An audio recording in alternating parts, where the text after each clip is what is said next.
Welcome to Nachtmeier Witness. Some nights feel wrong before anything happens. The air feels heavy, the room feels colder, and somewhere in the dark, you get the strange feeling that you are being watched. Tonight, you will hear stories from people who became witnesses to things they never expected to see. Some saw someone standing in the shadows. Some heard voices with no one nearby. Others found themselves in places that did not feel real at all. Before we begin, leave a comment and tell me where you are listening from tonight. And if you enjoy true scary stories with a slow, dark atmosphere, subscribe to Nachtmeier Witness. Get comfortable. The night has already begun.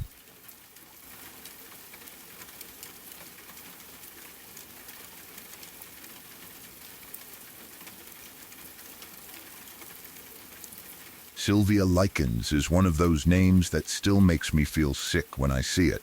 I almost hate even typing it. I had been thinking about adding her case to the conversation, but for a moment I could not remember her last name, and honestly, part of me was relieved. It was almost comforting, in a terrible way, to think that after decades of this story sitting somewhere in the back of my mind, maybe I had finally lost one piece of it. Maybe I did not have to look it up again. Maybe I did not have to open that door and let all of it come back. But then I read the name again, Sylvia Likens, and the reaction was instant. It was not just sadness, it was physical. My stomach turned. I felt that old wave of disgust and grief come back, as if the story had never really left me at all. Some cases do that. They do not fade like normal information. They do not become distant with time. They stay lodged somewhere inside you, waiting for a single name or detail to bring the whole horror back at once. Her case is one of the worst things I have ever read about. Not because it involved one sudden act of violence, but because of how long it went on, how many people knew, how many people participated, and how completely she was failed by the adults and systems that should have protected her. It is the kind of story that makes you feel ashamed of humanity. There are crimes where you can at least imagine one person being cruel, one person being broken, one person being dangerous. Sylvia's case is harder to process because it was not just one person. It became a household of cruelty, then almost a neighborhood of cruelty. It was as if everyone around her was slowly taught to see her suffering as something normal, something allowed, something they could join in on. That is what makes it so unbearable. They mutilated that poor girl.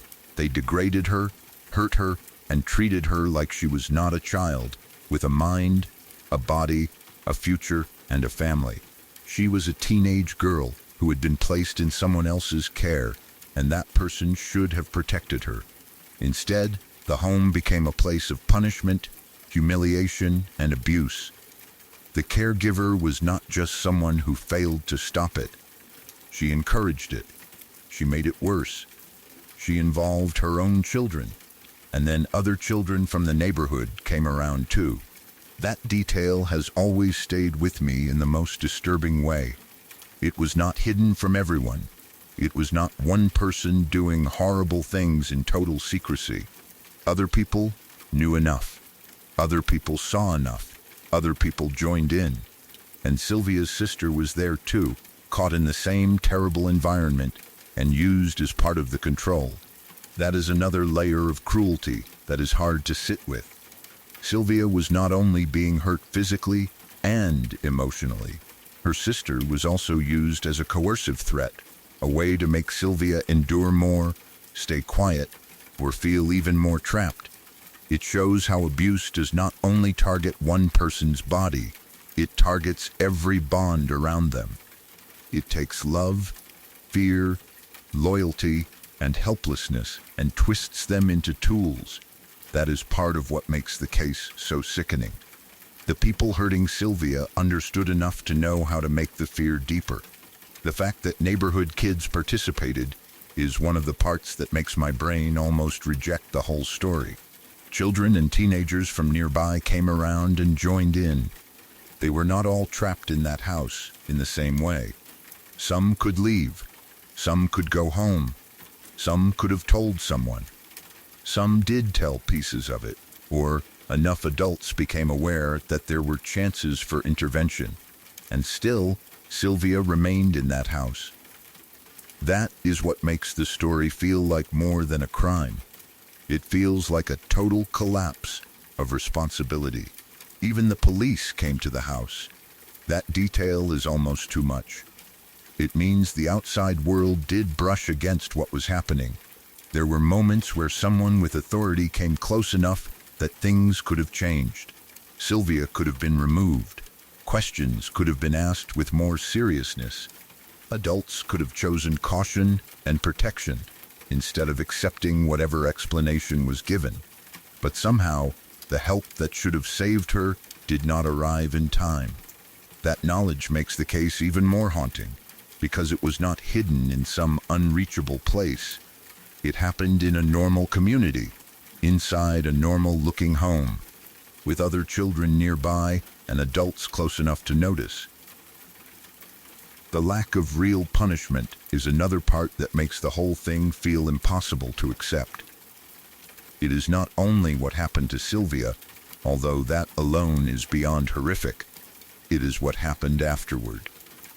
The idea that people who took part in her suffering were able to parole out, move on, and build lives afterward is hard to process without feeling rage. Some reportedly went on to hold respectable roles in their communities, roles where people trusted them, even around children or faith. That is the kind of detail that makes you feel like justice is not always justice at all. It makes you wonder how a society can look at what happened, call it evil, and still allow the people involved to step back into ordinary life. That part feels like a second betrayal. Sylvia did not get to grow up. She did not get to heal. She did not get to leave that house, become an adult, have a future, and move past what was done to her. But people connected to her abuse lived on. They had years, they had jobs, they had chances. They had names that were not always permanently locked in public memory the way hers was. That imbalance is one of the things that makes cases like this so hard to carry. The victim becomes frozen in history as a child or teenager who suffered, while some of the people who harmed them continue into old age or ordinary routines. It feels wrong on a level that words cannot fully touch. When I needed to make sure I had some of the details right, I found myself looking at the basic information again, and even the simpler summaries were enough to make me want to crawl into a hole. I did not even need the most graphic references. The outline alone is devastating. The basic version already tells you more than you want to know. It tells you she was placed with a caregiver. It tells you she was abused. It tells you others participated. It tells you authorities came close but did not save her. It tells you she died after suffering for far too long. You do not need every detail to understand the horror. In fact, sometimes the most respectful thing is not to repeat every detail, because the point is not to turn her pain into something for people to consume. The point is to remember that she was a real person. That is something I think true crime discussions can lose sight of. Sylvia Likens was not just a case. She was not just a name people bring up when they talk about the worst crimes.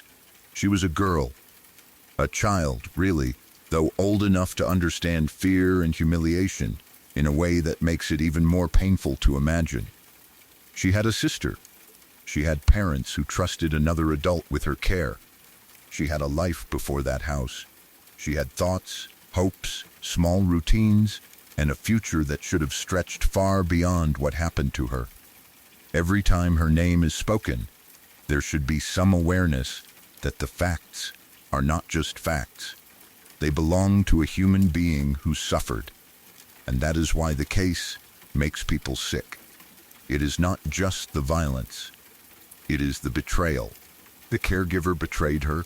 Other children betrayed her, neighbors failed her, systems failed her, authority failed her. The very idea of home and care was turned into something dangerous. The people who should have said no either joined in, looked away, believed lies, or did not act quickly enough.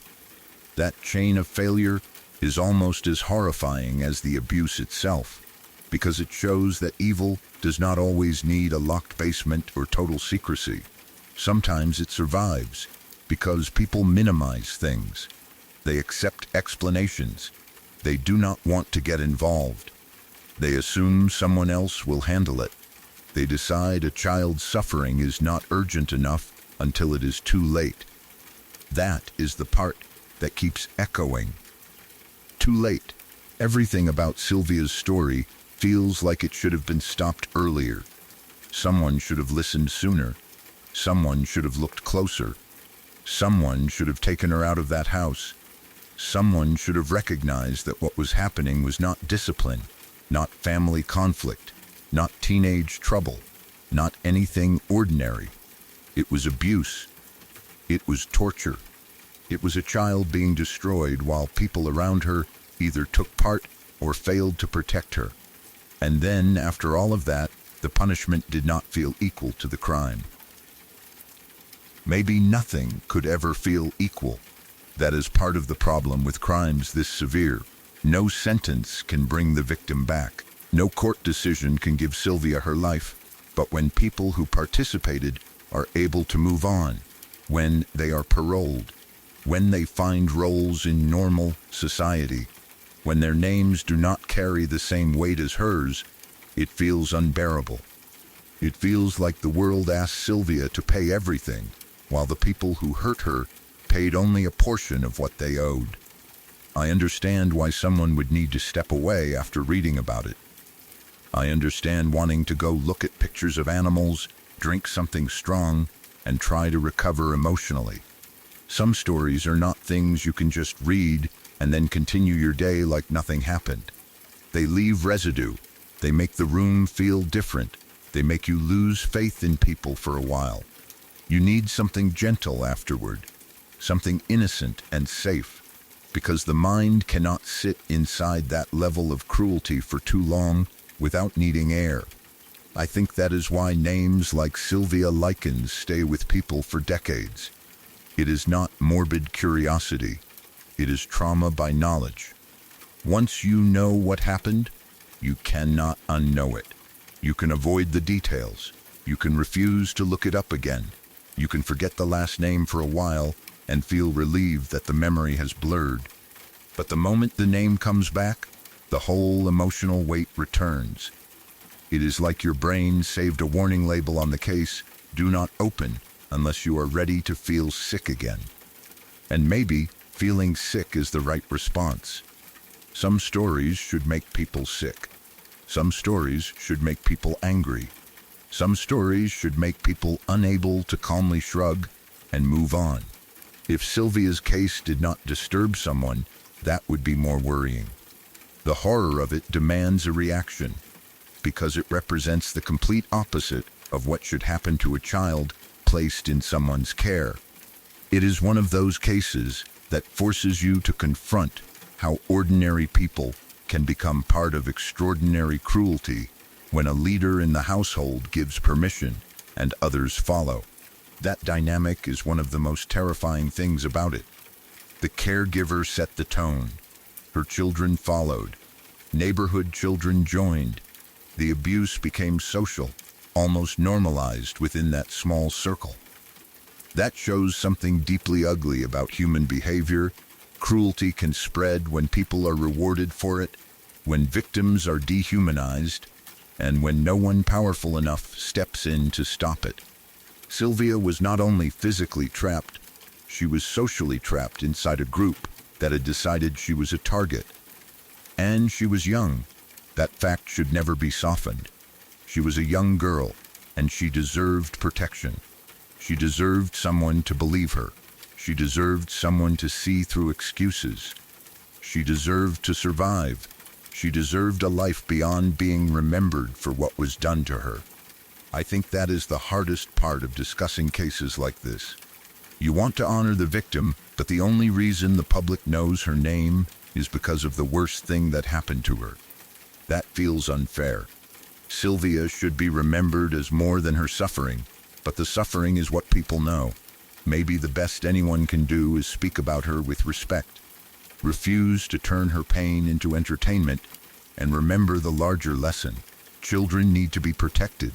Abuse needs to be taken seriously, and warning signs should never be brushed aside just because the truth is uncomfortable. The uncomfortable truth in Sylvia's case was too terrible, and too many people failed to face it in time. That is why even a basic summary is enough. You do not need to read the worst details to understand. In fact, after a certain point, the details only deepen the wound. The broad facts already tell the story. A girl was entrusted to a caregiver, abused by that caregiver and others, failed by the people around her, and killed. The people involved did not all face punishment that feels anywhere near enough. Some went on to live lives that seem impossible when measured against what Sylvia lost. That is the part that makes people want to shut the laptop, leave the room, and recover. I do not blame anyone for needing to avoid this case. I do not blame anyone for refusing to look it up again. There are some true crime stories where learning more does not make you wiser, it just makes you hurt. Sylvia Likens' story is one of those. Knowing the basics is already enough to understand the warning. Knowing more can feel like emotional self-harm. Sometimes the healthiest thing is to step away, look at something gentle, and remind yourself that not everything in the world is cruelty. But even after stepping away, her name stays. Sylvia Likens, a name that can make people feel sick decades later. A name tied to a story that should have ended differently at 100 different points. A name that reminds us how dangerous it is when cruelty becomes normal inside a home, when children are encouraged to participate, when authorities do not act strongly enough, and when justice feels painfully incomplete afterward. It is one of those cases that makes you want to disappear for a while, stay away from true crime, and find anything soft or kind to balance out what you just remembered. It makes sense to need recovery after reading it again. Some stories are not just sad. They are corrosive. They eat at your sense of safety and fairness. And Sylvia's story is one of them.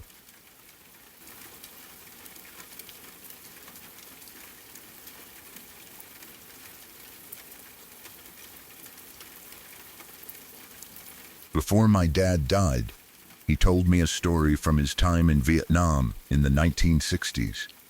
He did not tell it like a man trying to entertain me. He did not tell it like an old soldier exaggerating a memory to make it sound bigger than it was. He told it quietly, seriously, and with the kind of weight that made me understand he had carried it for most of his life. There were parts of his war stories that he would talk about if the mood was right, and there were parts he never touched. This was one of the things he had kept almost completely to himself. He only told me near the end of his life, and before that, he had only told one other person, his grandmother, while she was on her deathbed in the 1970s. The story took place deep in the jungle, during a mission where he and another American were working with 5 Siege strikers. The Siege strikers were South Vietnamese villagers who had become fighters, men who knew the land and the dangers of moving through it in ways outsiders never fully could. Their mission was to emplace seismic ground sensors along a trail network.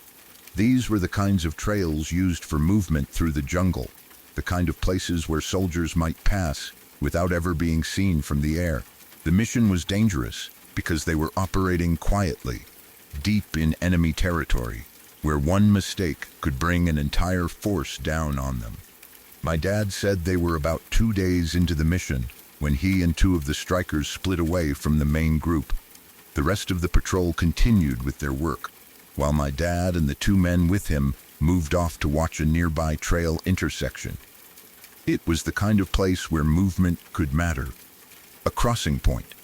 A place where people using the jungle trails might pass through.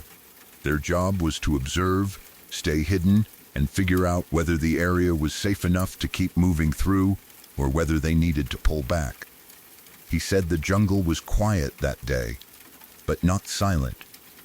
There is a difference. The jungle is rarely truly silent. He could hear birds, insects, and the occasional monkey somewhere in the trees. Those sounds were normal. In that environment, normal sound was good. It meant the jungle was behaving the way it was supposed to. Sudden silence could mean something was moving nearby, something large enough or dangerous enough to make the animals stop. But that day, at least for a while, the background sounds stayed steady. Birds, bugs, the far-off movements of life hidden in the green. They stayed concealed in the brush near the trail intersection for 3 or 4 hours. That is a long time to remain still in a place like that. The heat, the insects, the damp air, the smell of plants and earth, the constant pressure of knowing that someone could come down the trail at any moment, all of that works on a person. You cannot fully relax. Every small movement has to be careful. Every sound has to be judged.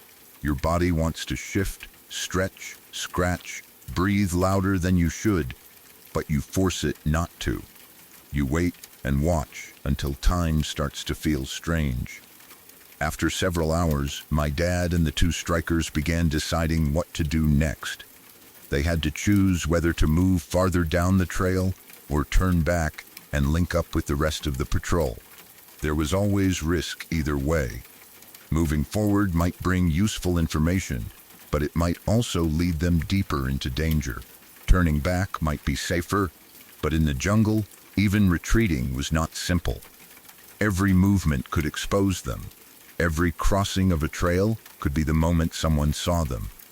Before they left the cover of the brush, my dad checked the trail one last time.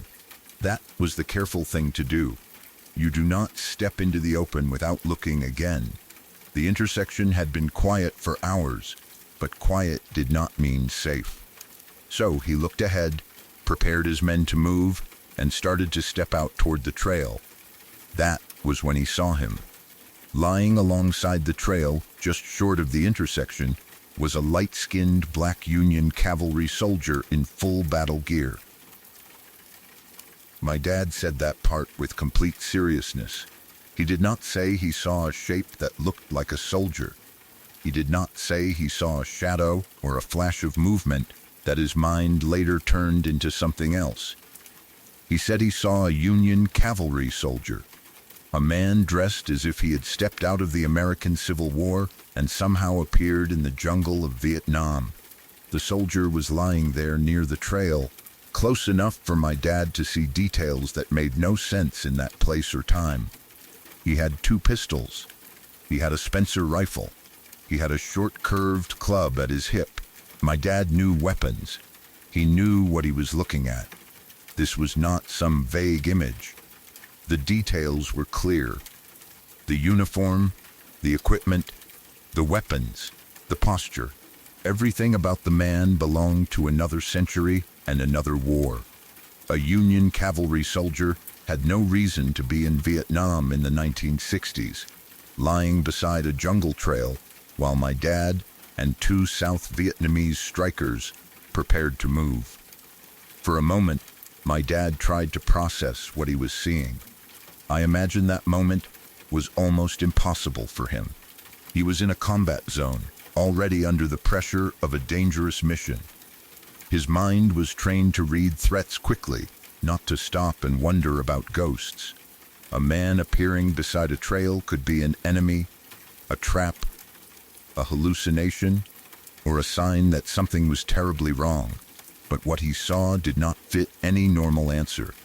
It was a soldier from a different time, in full gear, looking as real as anything else in front of him.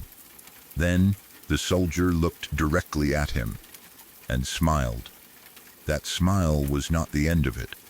The soldier slowly raised one finger to his lips, telling my dad to be silent. Then he motioned him back off the trail. My dad did not hesitate. Whatever shock he felt, whatever confusion hit him, some part of him understood the message instantly. Stay quiet. Get back. Do not step out. He signaled to his 2 men to remain hidden. He slipped back into the jungle on his side of the trail, pulling himself out of sight before he could be exposed. He told me that as he backed into the brush, the Union soldier did the same on his side of the trail. Less than 10 seconds later, the lead element of a group of NVA soldiers walked through the trail intersection about 30 feet away. If my dad had stepped out when he first planned to, he and the 2 strikers would have walked directly into them. There would have been no time to react, no chance to explain, hide, or fight their way out cleanly. They were 3 men, separated from the main patrol, caught in the open against a much larger enemy force. My dad estimated the group was made up of 70 to 80 North Vietnamese Army soldiers. They were carrying automatic rifles, light machine guns, and rocket-propelled grenade launchers. This was not a small patrol they could have avoided with a quick move. It was a force large enough to wipe them out instantly. My dad had no doubt about that. He told me that if he and his men had stepped onto that trail when they were about to, they would have been killed on the spot. There was no question in his mind. The warning had saved them. That strange soldier, whoever or whatever he was, had kept them from walking directly into death. I have thought many times about how close that moment must have been. Less than 10 seconds. That is almost nothing. The time it takes to take a few steps, adjust your gear, glance one way, and move into the open. If my dad had ignored the figure, or if he had not seen him, or if the soldier had appeared only a few seconds later, the story would probably have ended there in the jungle. His team would have stepped out, the Enva would have been on them, and there would have been no chance. Instead, they stayed hidden. The enemy soldiers passed through the intersection, close enough that my dad could see them and estimate their numbers and weapons. He and the 2 strikers remained still and silent in the brush, the way men do when their lives depend on becoming part of the jungle. I cannot imagine what it felt like to lie there, knowing that 10 seconds earlier you had been about to stand in their path, knowing that something impossible had stopped you, knowing that a Civil War cavalry soldier had warned you in Vietnam, and because of that warning, you were still breathing. After the Enva group passed, my dad and his men did not stay to think about it. They got out of there as fast and as quietly as they could. He described it as beating feet, but carefully, because making noise in that situation could still get them killed. They moved back through the jungle and rejoined the rest of the patrol. Once they were with the main group again, my dad reported the enemy force his team had encountered. That part was real, military information, something that mattered to the mission. 70 to 80 Enva soldiers with automatic rifles, light machine guns, and RPGs moving through that trail network. But he did not mention the Union soldier. He decided not to say anything about that.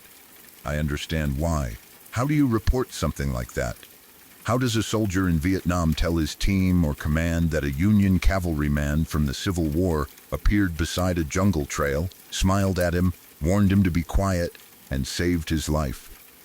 In a war zone, people might think you were cracking under stress. They might laugh. They might worry about your judgment. They might dismiss the whole thing as nerves, heat, exhaustion, or fear. My dad knew what he had seen, but he also knew it was not something he could put into a report. So he kept it secret. He kept it for many, many years. That is one of the things that makes me believe how serious it was to him. He did not turn it into a story he told at parties. He did not use it to get attention. He did not tell everyone he had seen a ghost in Vietnam. He buried it. He carried it quietly. For most of his life, it was something only he knew, except for the one time he told his grandmother when she was dying in the 1970s. And that part of the story is almost as strange as the jungle itself. When he told his grandmother, she smiled. She did not open her eyes.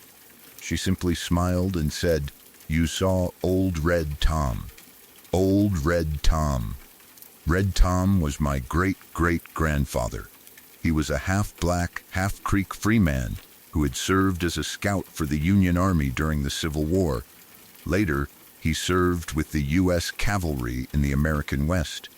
He was known for carrying 2 pistols, a Spencer rifle, and a Creek war club into battle, the same weapons my dad had seen on the soldier in Vietnam. That is the detail that turns the story from strange to almost impossible. My dad had seen a light-skinned black Union cavalry soldier in full battle gear, carrying 2 pistols, a Spencer rifle, and a short curved club at his hip. Years later, when he told his grandmother, she immediately knew who it was. She did not need him to search for answers. She did not need a history book. She knew the family story.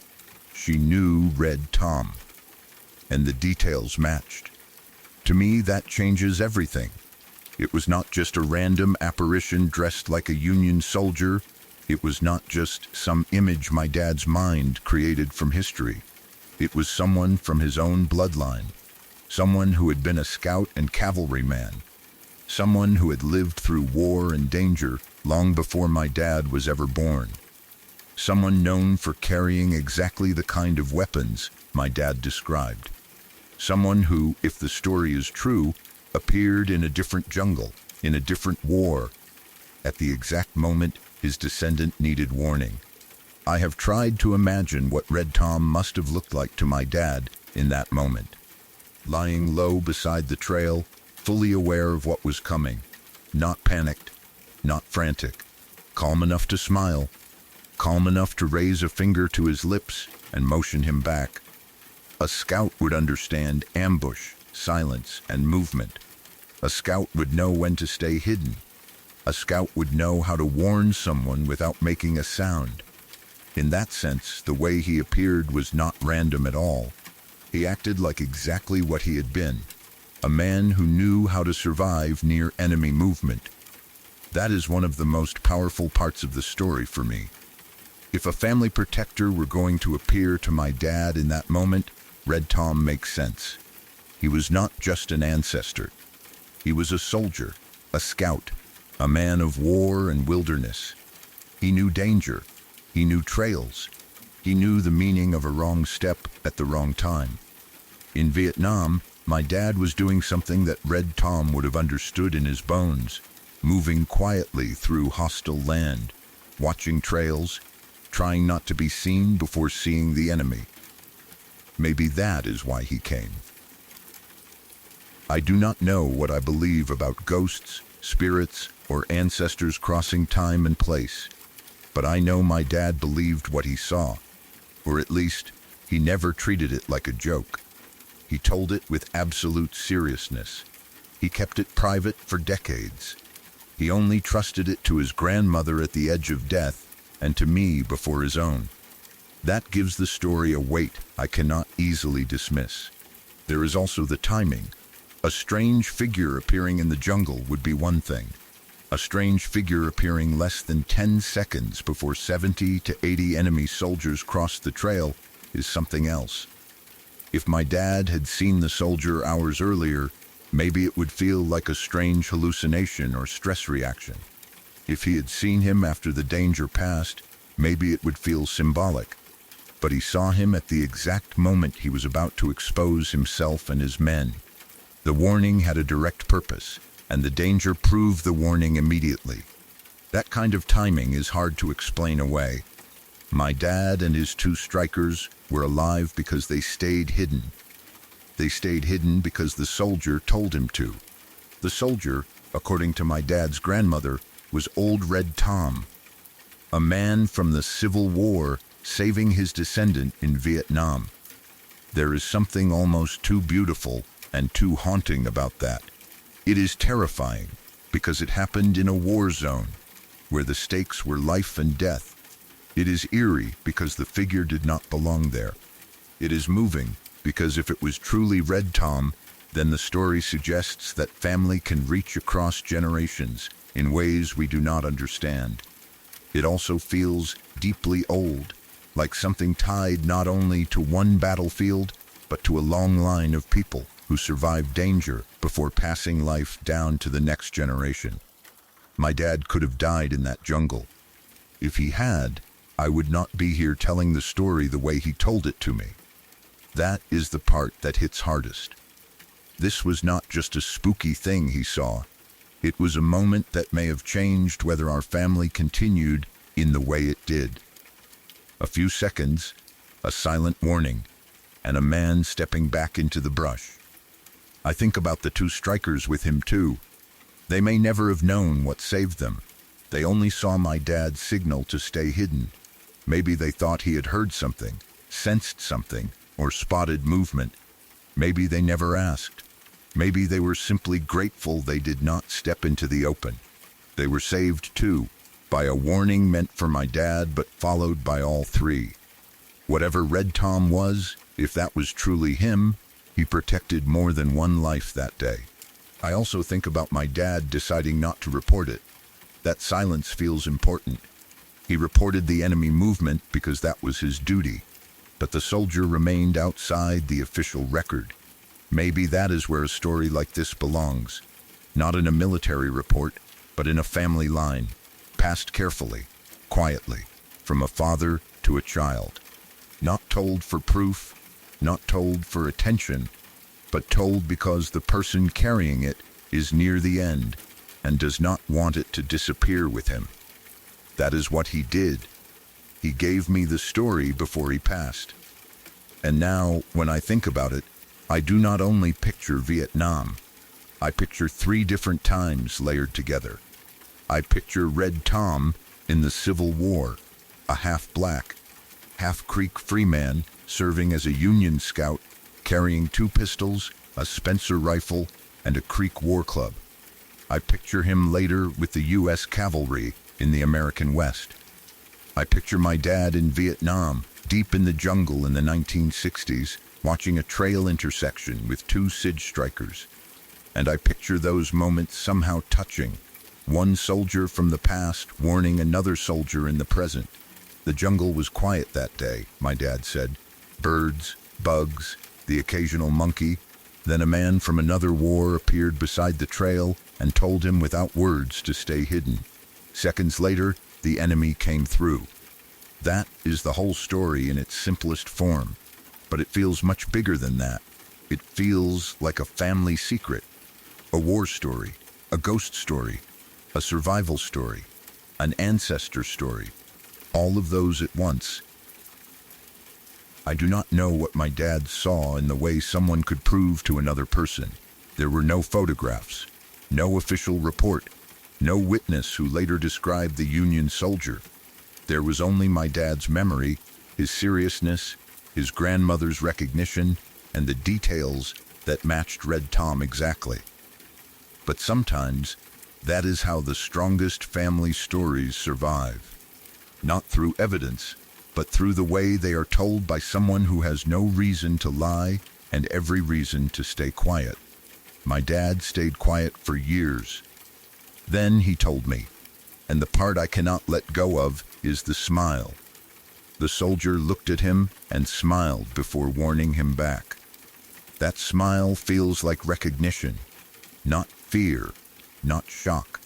Recognition, almost as if Red Tom knew exactly who my dad was, exactly what was about to happen, and exactly what he had come to do. He did not speak.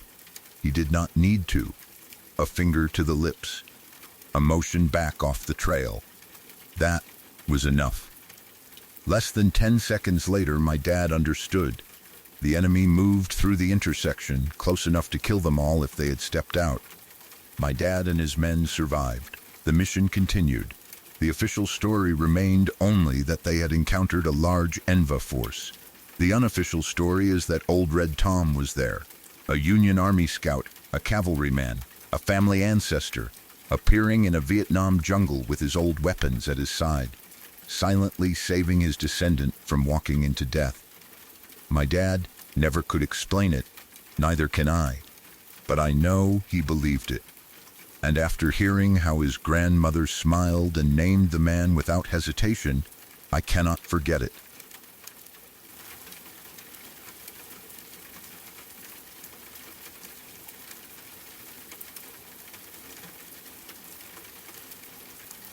A female friend of mine in college disappeared from a party one night, and it became one of those stories that everyone around us carried for the rest of their lives. It was not a rumor, not some campus myth that got passed around and changed with every retelling. It happened to someone we knew. She was young, only 18, a freshman, and like most freshmen, she was still learning how to move through college life. Parties, friends, new places, and the kind of freedom that can feel exciting until the world suddenly shows you how dangerous it can be. The party was at another university in a city about 25 miles north of our school. She had gone there with another friend, who I believe had driven. It was a large party, the kind where people are moving between rooms, groups break apart and come back together, music is playing, people are drinking, and it is easy to lose track of someone for a few minutes without thinking anything is wrong. At some point during the night, she split off from the person she had arrived with. I think she went to play cornhole or something similar, something casual and normal, just another small part of a college party. Then she was gone. At first, I imagine it did not feel like a disappearance. At a big party, someone can step outside, go to the bathroom, talk to someone in another room, or wander off with a group for a little while. Friends might call or text, maybe annoyed at first, maybe thinking she was being careless or not answering because it was loud. But then her phone calls started going to voicemail. She did not come back. No one could find her. The person she had arrived with did not know where she was. The minutes stretched into something heavier, and the normal explanations began to fall away. Police were called, but there was no simple answer. She had not just gone home. She had not met up with someone else. She had not sent a message saying she was safe. She had simply vanished from the party. That is the nightmare at the center of it. One minute, she was an 18-year-old freshman at a college party. The next, she was missing, and nobody around her could say exactly where she had gone or who had taken her. The distance between those two realities was terrifyingly small. She had arrived with a friend. She had been around other people. It was not an empty road in the middle of nowhere. It was a crowded party. And still, she disappeared. For about 10 days, nobody knew where she was. I cannot imagine what those 10 days were like for her family, her friends, and everyone at school who knew her. When someone goes missing, time changes. Every hour becomes a question. Every phone call matters. Every unanswered lead becomes another kind of pain. People try to hope, but fear grows underneath the hope. You imagine accidents, strangers, hospitals, someone taking them, something worse. You want answers, but you are afraid of what the answers might be. And when the missing person is a young woman who vanished from a party, everyone understands the kinds of dangers that might be hiding behind the silence. Then, about 10 days later, she was found. A homeless man in the city saw her crawling toward a bus stop, begging for help. She was badly injured. She had a broken leg and a broken arm, and she was in terrible condition. She had somehow made it out alive, but barely. The man who saw her called for help, and because she had managed to reach a public area, other cars began stopping too. That detail matters. Those cars stopping may have saved her from being taken again. Her captors were still close enough that recapturing her could have been possible, but once people saw her and stopped, she was no longer alone. The public eye, the attention, the witnesses, All of that helped protect her in those crucial moments. What came out afterward was almost impossible to process. At the party, her drink had been secretly drugged. Once she was vulnerable, a group of men led her away and got her into their vehicle. She was taken to an apartment where she was held captive for days. She was repeatedly assaulted, drugged, and locked away in a small room between attacks. The details of what she endured are horrific, and I do not want to turn her suffering into something graphic. What matters is that she was trapped, harmed, and treated with unimaginable cruelty by people who had planned, or at least willingly participated in taking away every part of her safety and freedom. For days, she was not a student, not a friend, not a daughter, not a person with a future in their eyes. To the men holding her, she was someone they thought they could control. That is the part that makes the story so terrifying. Human evil does not always look like a stranger jumping from the shadows. Sometimes it looks like men at a party, waiting for someone young and vulnerable to be separated from her friends. It looks like a drink being tampered with. It looks like a vehicle leaving a crowded place while nobody realizes what is happening until it is too late. She was kept in that apartment and given almost no dignity. She was locked in a small room and forced to use a bucket as a bathroom. She was hurt badly enough that by the time she escaped, her body was broken in multiple places. But somehow, even after everything that had been done to her, she stayed alive. She kept enough awareness, enough will, and enough instinct to look for one small chance. At one point, after being drugged and assaulted again, she managed to convince one of the men to let her use the actual bathroom to clean herself up. That request became her chance. The bathroom had a small window to the outside. It was not a safe escape. It was not easy. It was not something anyone could do without desperation. But she had no other way out. She turned on the shower, likely hoping the sound would cover what she was doing. Then she squeezed herself through the small bathroom window. The apartment was on the 3rd story. She fell. She landed in a large hedge or bush below, and that is probably part of why she survived the fall. But survival did not mean safety. She was badly injured, with a broken leg and a broken arm, and she still had to get away from the building. She had to move while hurt, disoriented, traumatized, and terrified that the men might find her before anyone else did. Somehow, she crawled. From the apartment complex, she made it toward the road and the bus stop. I cannot even imagine the strength that took. A person with a broken leg and broken arm would struggle to move even under normal conditions. She had been held and abused for days. She was weak, injured, and likely terrified beyond words. But she crawled anyway, because staying there meant death, or something close to it. Every inch toward the road was a fight to survive.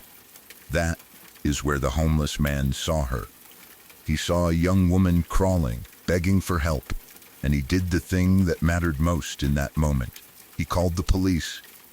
Other people saw her too, and cars began stopping. That may have made all the difference. The men who had held her could no longer pull her back without witnesses. Their control over her ended because she reached a place where people could see her. It is hard to overstate how close the line was between escape and being taken again. If the bathroom window had been too small, if the fall had killed her, if the hedge had not broken some of the impact, if she had not been able to crawl, if the road had been empty, if the homeless man had not been there, if the cars had not stopped, the ending could have been even worse. Her survival depended on a chain of impossible moments, and somehow each one held just long enough.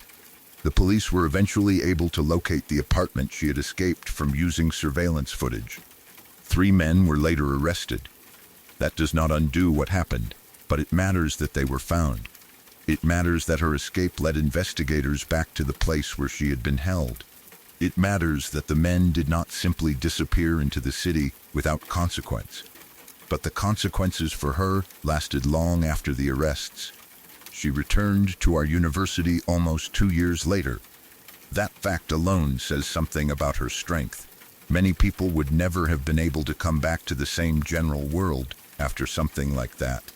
College, friends, parties, classrooms, normal routines, all of it would have been tied to the life she had before she was taken. But she came back. She continued. She graduated. She became a nurse. That part always stays with me because it says something powerful about who she was. After surviving the worst kind of harm, she chose a profession built around care. She moved into a life where she could help people, treat pain, and be present for others in vulnerable moments.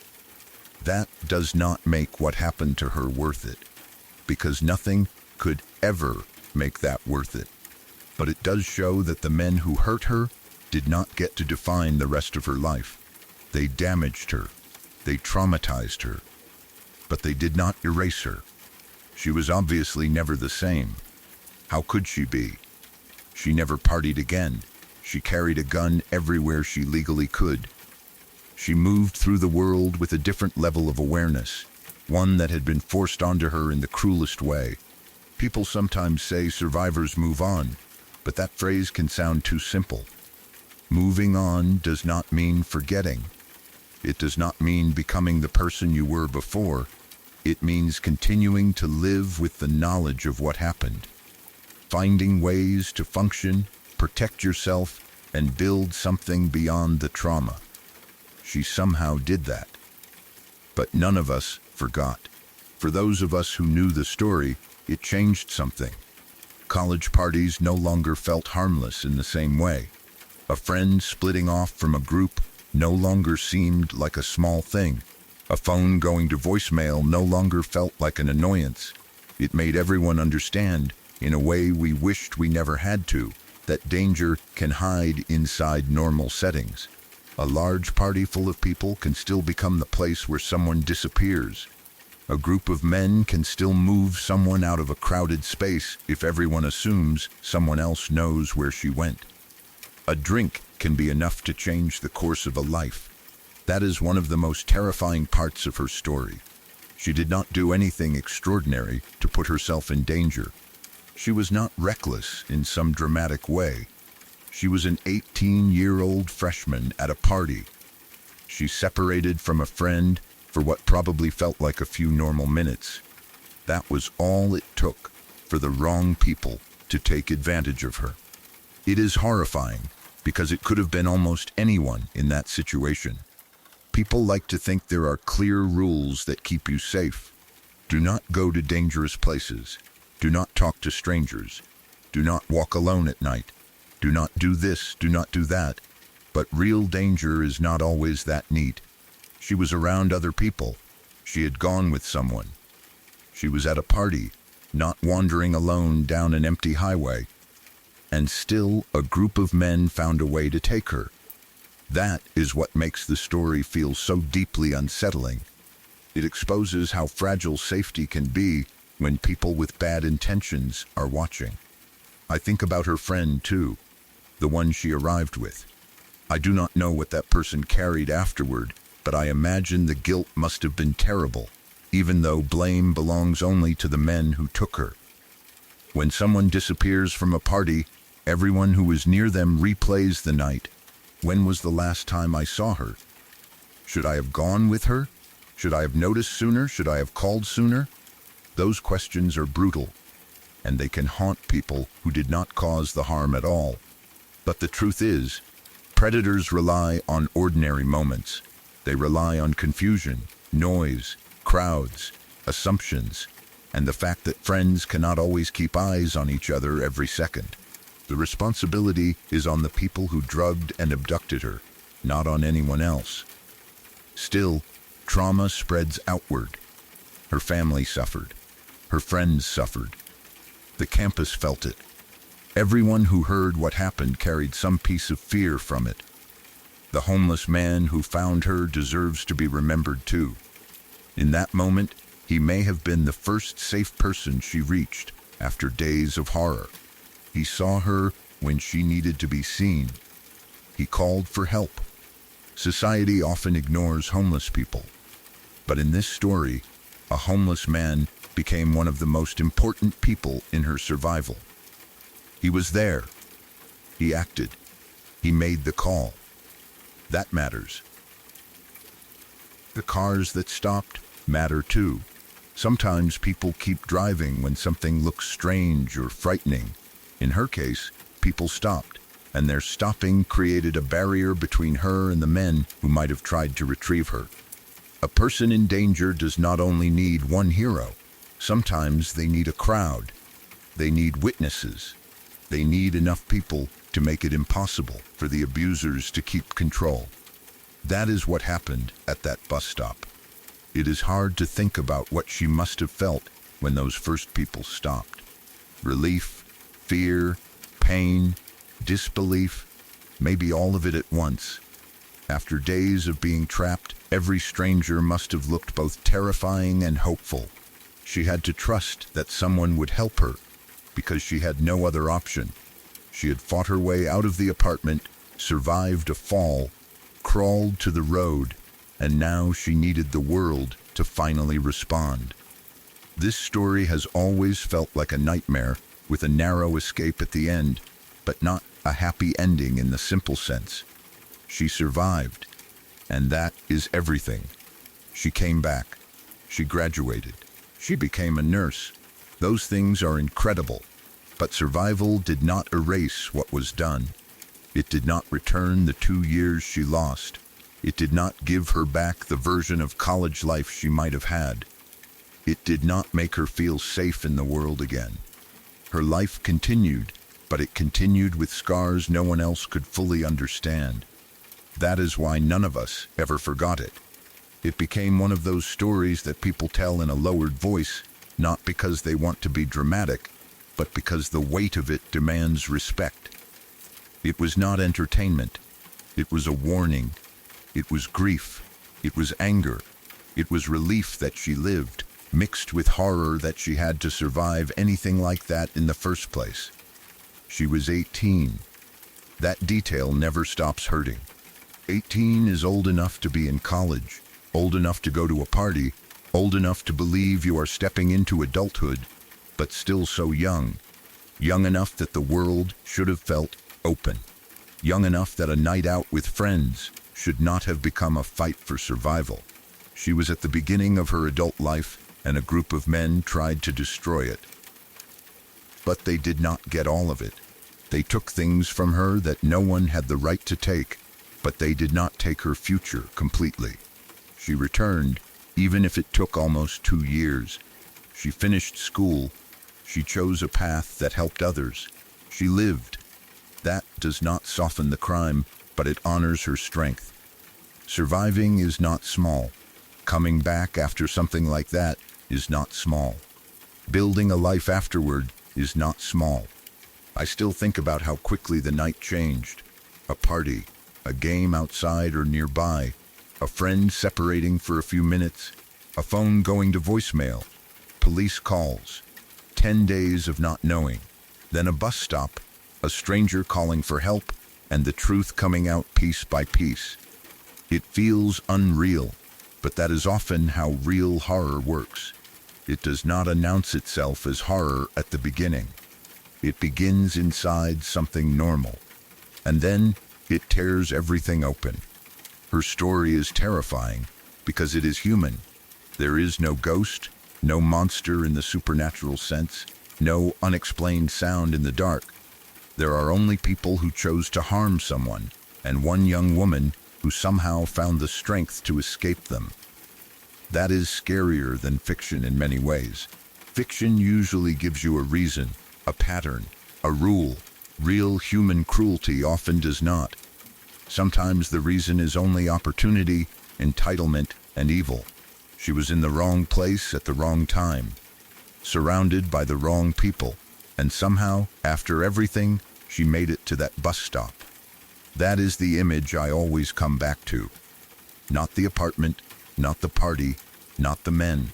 The bus stop, a young woman crawling toward help, badly injured, refusing to die there, refusing to be dragged back, making it far enough for someone to see her. That image is heartbreaking, but it is also the image of survival.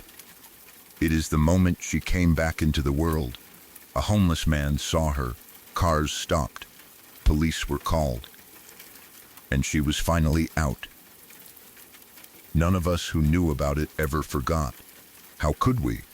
It was the kind of story that changes the way you understand safety, parties, friendship, and the danger of assuming someone is fine just because they were fine a few minutes ago. It taught everyone around us that looking out for each other matters, that unanswered calls matter, that strange absences matter, and that evil can happen in places full of people. She came back to school almost 2 years later. She graduated. She became a nurse. She carried what happened with her visibly and invisibly for the rest of her life. And somehow, she kept living.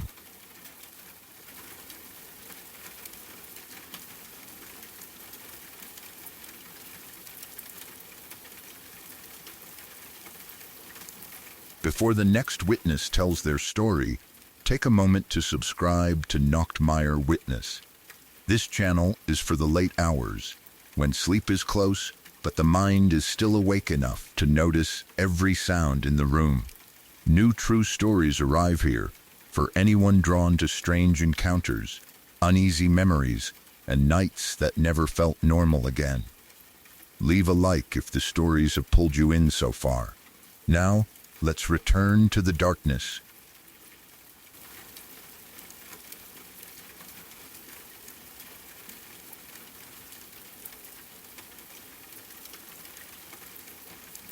This is not as scary as some of the stories people tell, but when my dad told me about it, I was genuinely horrified. It was not supernatural, and there was no strange creature in the woods or ghost in the house. It was one of those real-life situations that becomes terrifying because of how helpless it is. The kind of thing where you can picture it too clearly and then cannot stop thinking about what it must have felt like to be the person trapped in it.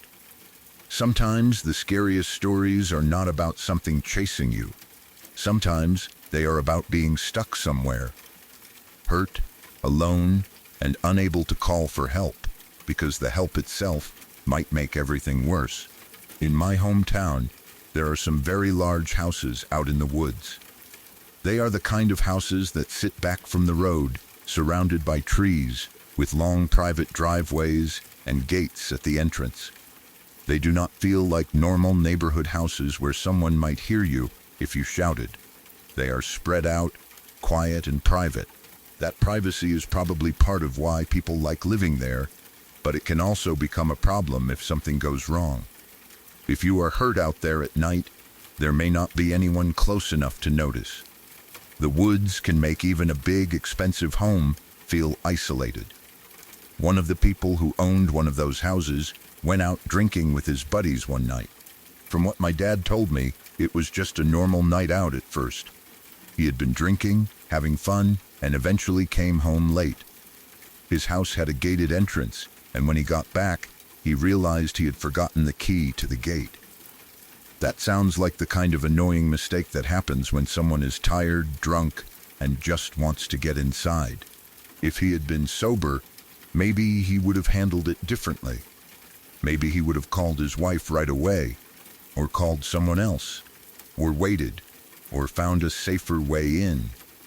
But he had been drinking, and drunk people often make quick decisions that feel simple in the moment and terrible afterward. Instead of calling for help, he decided to climb the gate. It was probably one of those big metal gates with spikes along the top, the kind meant to look impressive and keep people out. In daylight, it might have looked like a normal security feature. At night, with someone drunk and trying to climb it, it became dangerous. Still, he must have thought he could manage it.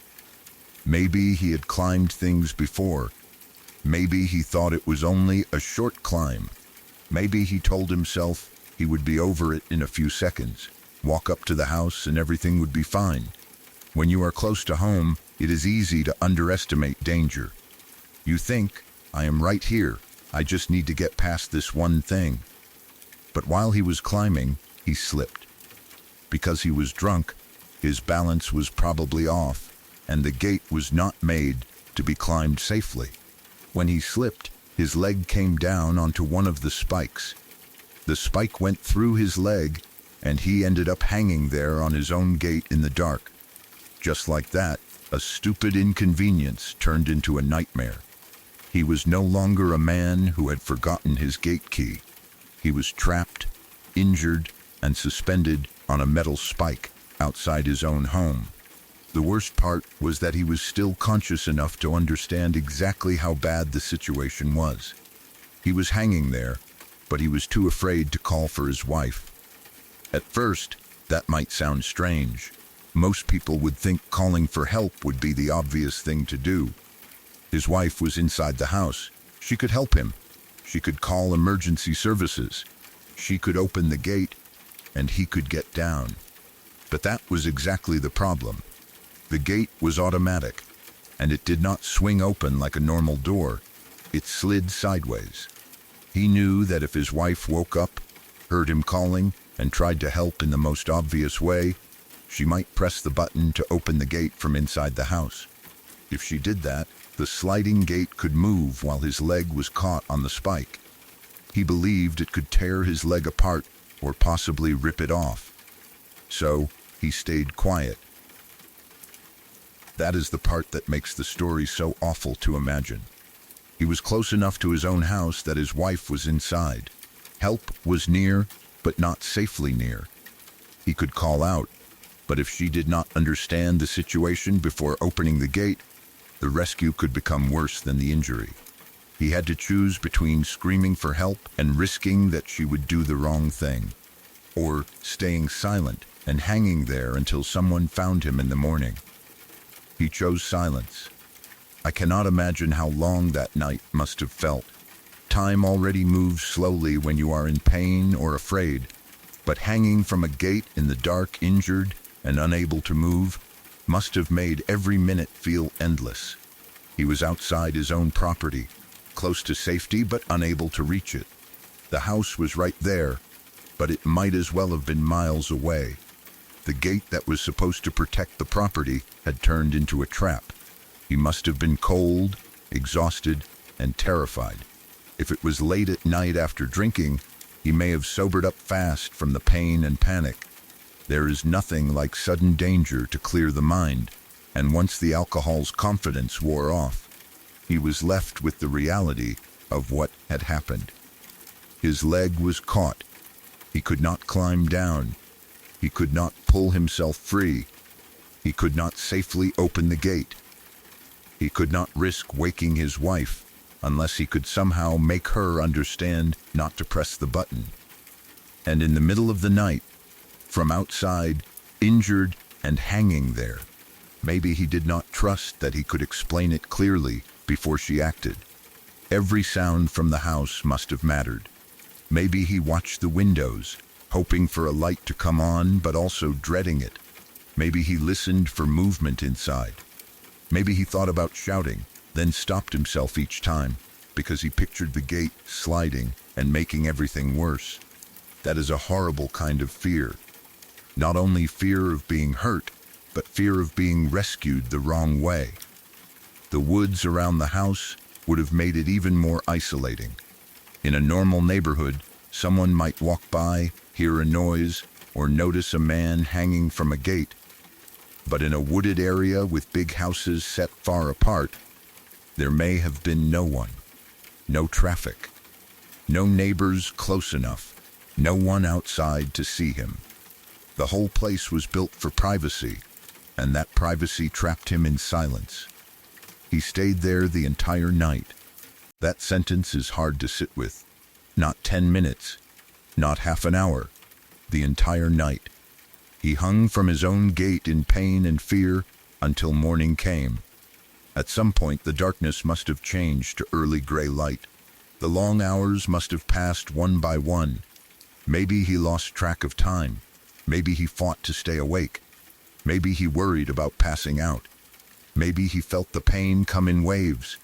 Maybe he prayed his wife would wake up and see him before trying to open anything. Maybe he kept thinking about how one forgotten key and one bad decision had put him there. Then his wife finally woke up. She saw him and called the fire department. My dad was one of the firefighters who responded. That is how I heard the story. He was there when they arrived and had to deal with the situation. It was not as simple as lifting the man off the gate. The spike was still through his leg, and they could not just yank him down without causing more damage. They had to cut him free carefully. My dad said they had to saw off the spike to get him off the gate. That image has always stayed with me. Firefighters standing at this big private gate in the woods, a man trapped on top of it after hanging there all night, and the only safe way to remove him being to cut part of the gate itself. It turns the whole scene into something almost unreal. This was his own home, his own driveway, his own security gate, and emergency responders had to saw off one of its spikes because he had become stuck on it like a warning sign. I imagine his wife must have been horrified too. Waking up and seeing your husband hanging from the gate outside, injured and exhausted from being there all night, would be traumatic on its own. Then realizing he had been too afraid to call because he thought she might open the automatic gate and make it worse would add another layer. She was nearby the whole time, sleeping inside, not knowing he was out there. That kind of thing would be hard for both of them to forget. It is easy to judge him for trying to climb the gate in the first place. It was a bad decision, obviously, but that is part of why the story feels real. People make bad decisions when they are drunk, tired, embarrassed, or impatient.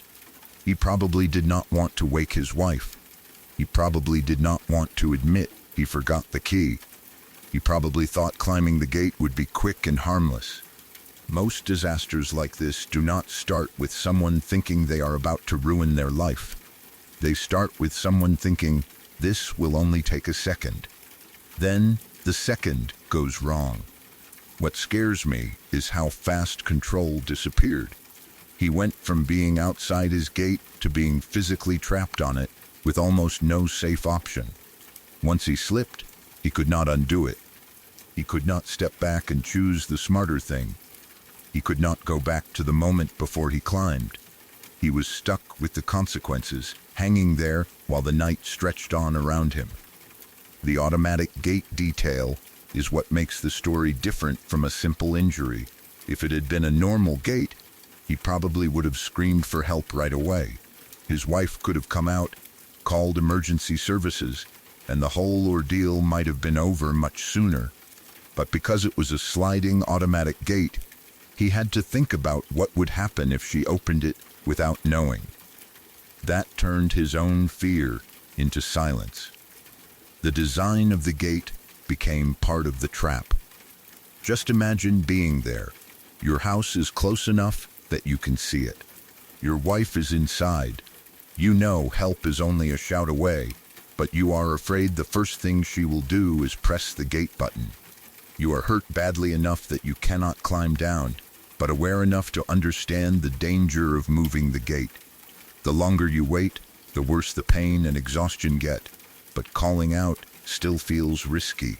So you hang there in the dark, waiting for morning, hoping someone will see you before they do the one thing you are terrified of. That is nightmare fuel in the most practical sense. It is not a monster story, it is a trapped body story, a helplessness story, a one mistake at the wrong time story. It makes you think about how many everyday objects can become dangerous under the wrong conditions. A gate is just a gate until you fall onto it.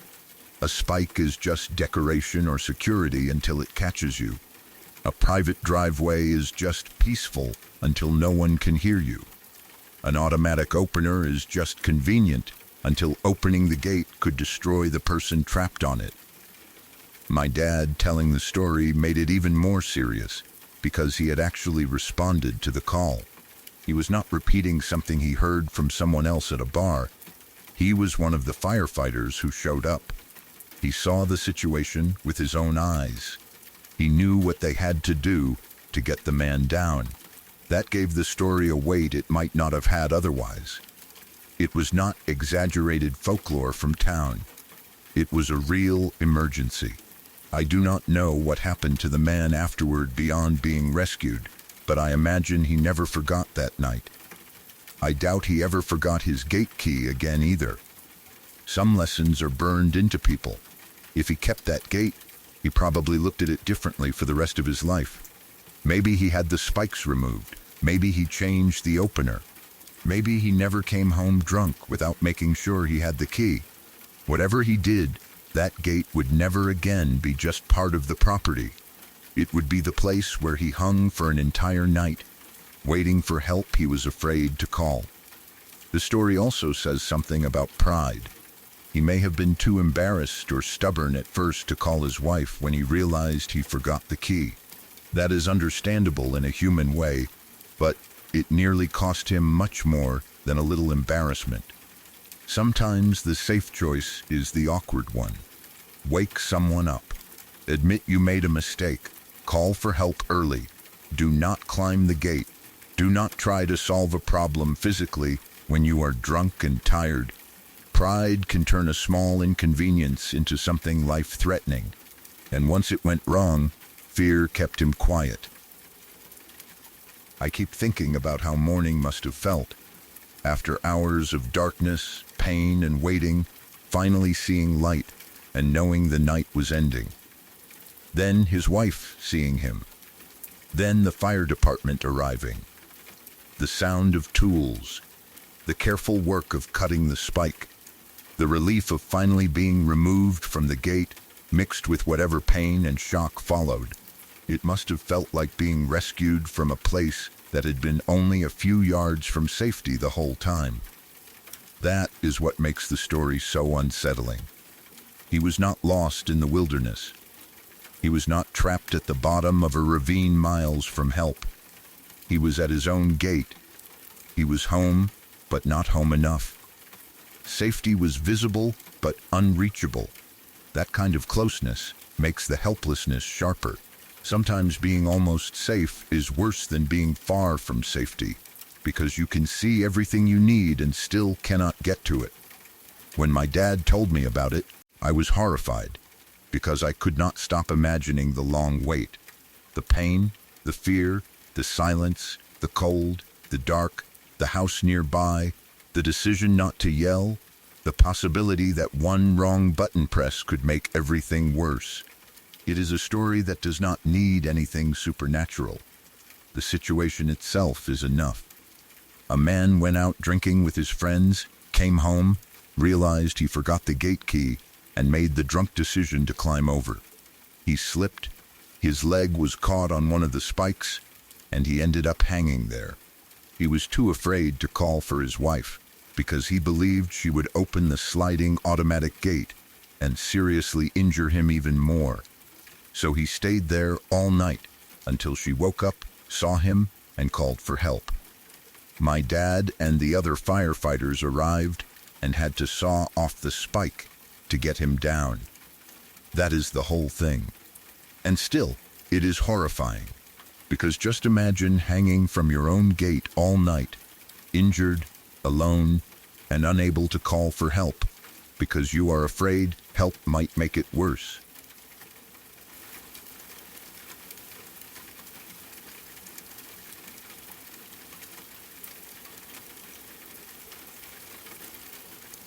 Many years ago, before everyone had cell phones in their pockets, people used pagers. It sounds strange now, but back then, if someone needed to reach you, they would page you with their phone number, and when you got to a phone, you would call them back. That was just how things worked. You wore the pager clipped to your belt or strapped somewhere on your hip, and when it went off, you checked the number and found the nearest phone. For anyone who was on call, That little device could control your whole day.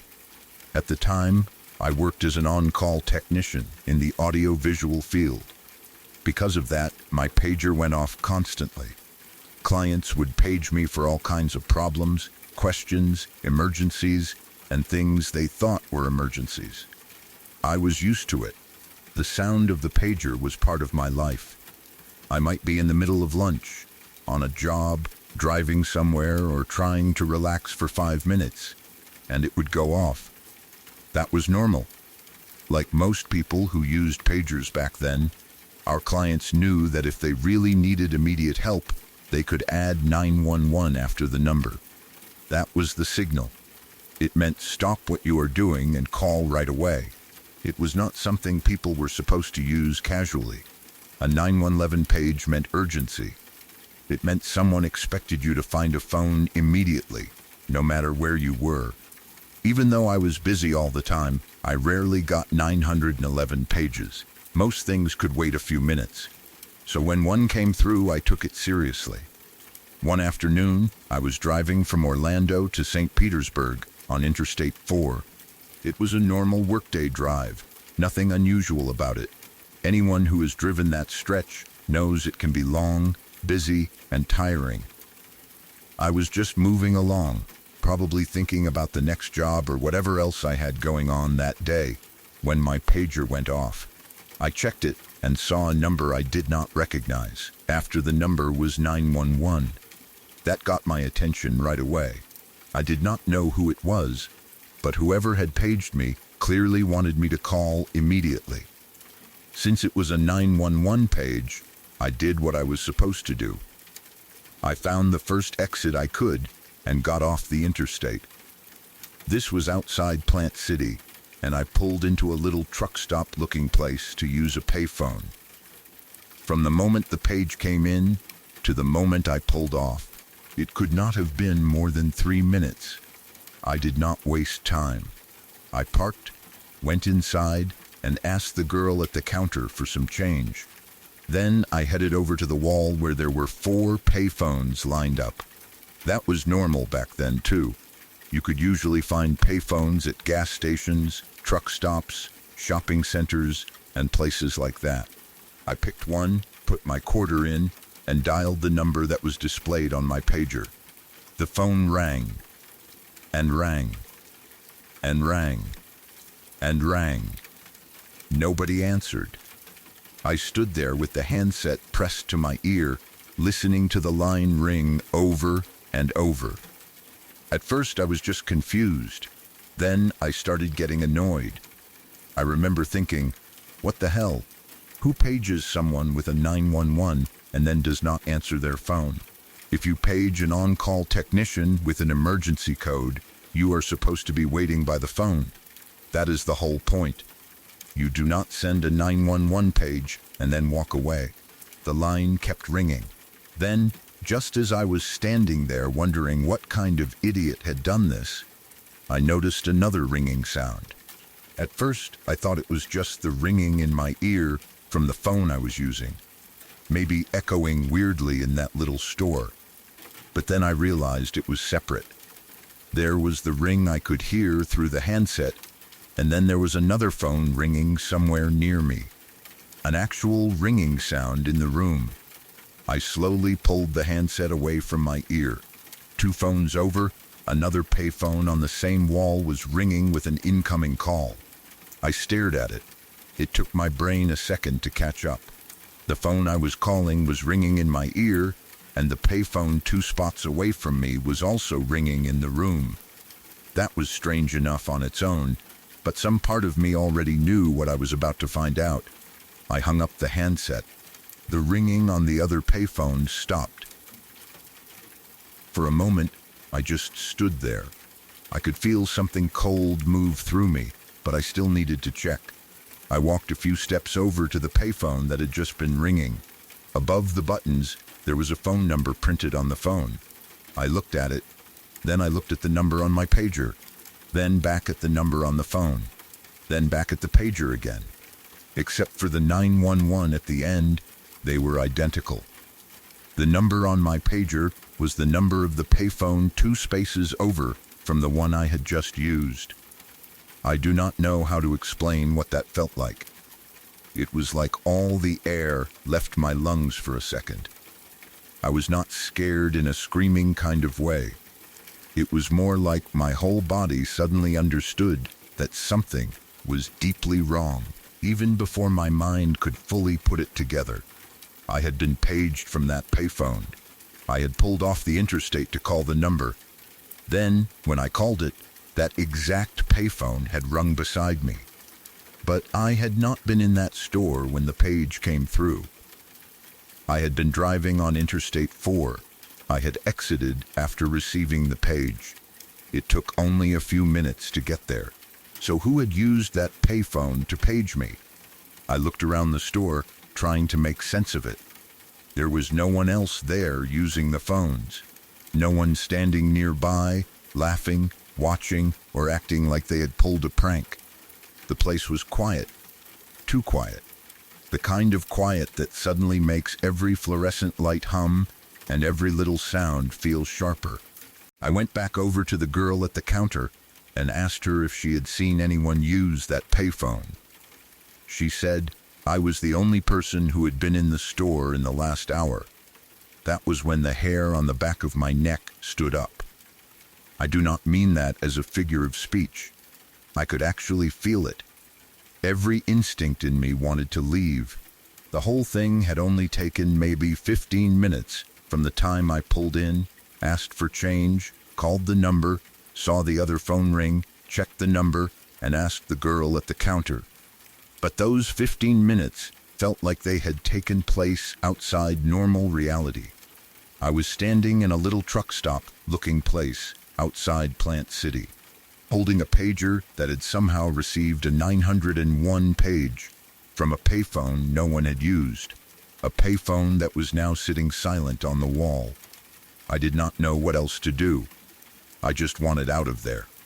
I got back in my vehicle and returned to the highway. My mind was still spinning. I kept thinking about the number, the ringing phone, the girl saying no one else had been in the store. I tried to come up with normal explanations. Maybe there was a phone company glitch. Maybe someone had used the phone before the girl noticed. Maybe the pager system somehow displayed the wrong number. Maybe someone nearby had called from a line that routed through that payphone. I did not know enough about the technical side of payphones and pagers to rule everything out, but none of it felt right. The page had pulled me off the highway. That was the important part. I had been driving on I-4 when it came through. A 911 page meant I stopped what I was doing and called right away. Because of that, I took the first exit. Because of that, I spent about 15 minutes inside that little place trying to figure out what had happened. Because of that, I was no longer on the road where I would have been if the page had never come. About 10 miles down the highway, I came upon a wreck. It looked like a bomb had gone off. There was a 4-car pileup involving a tractor trailer hauling a load of steel. The steel had come loose. State troopers and paramedics were just arriving.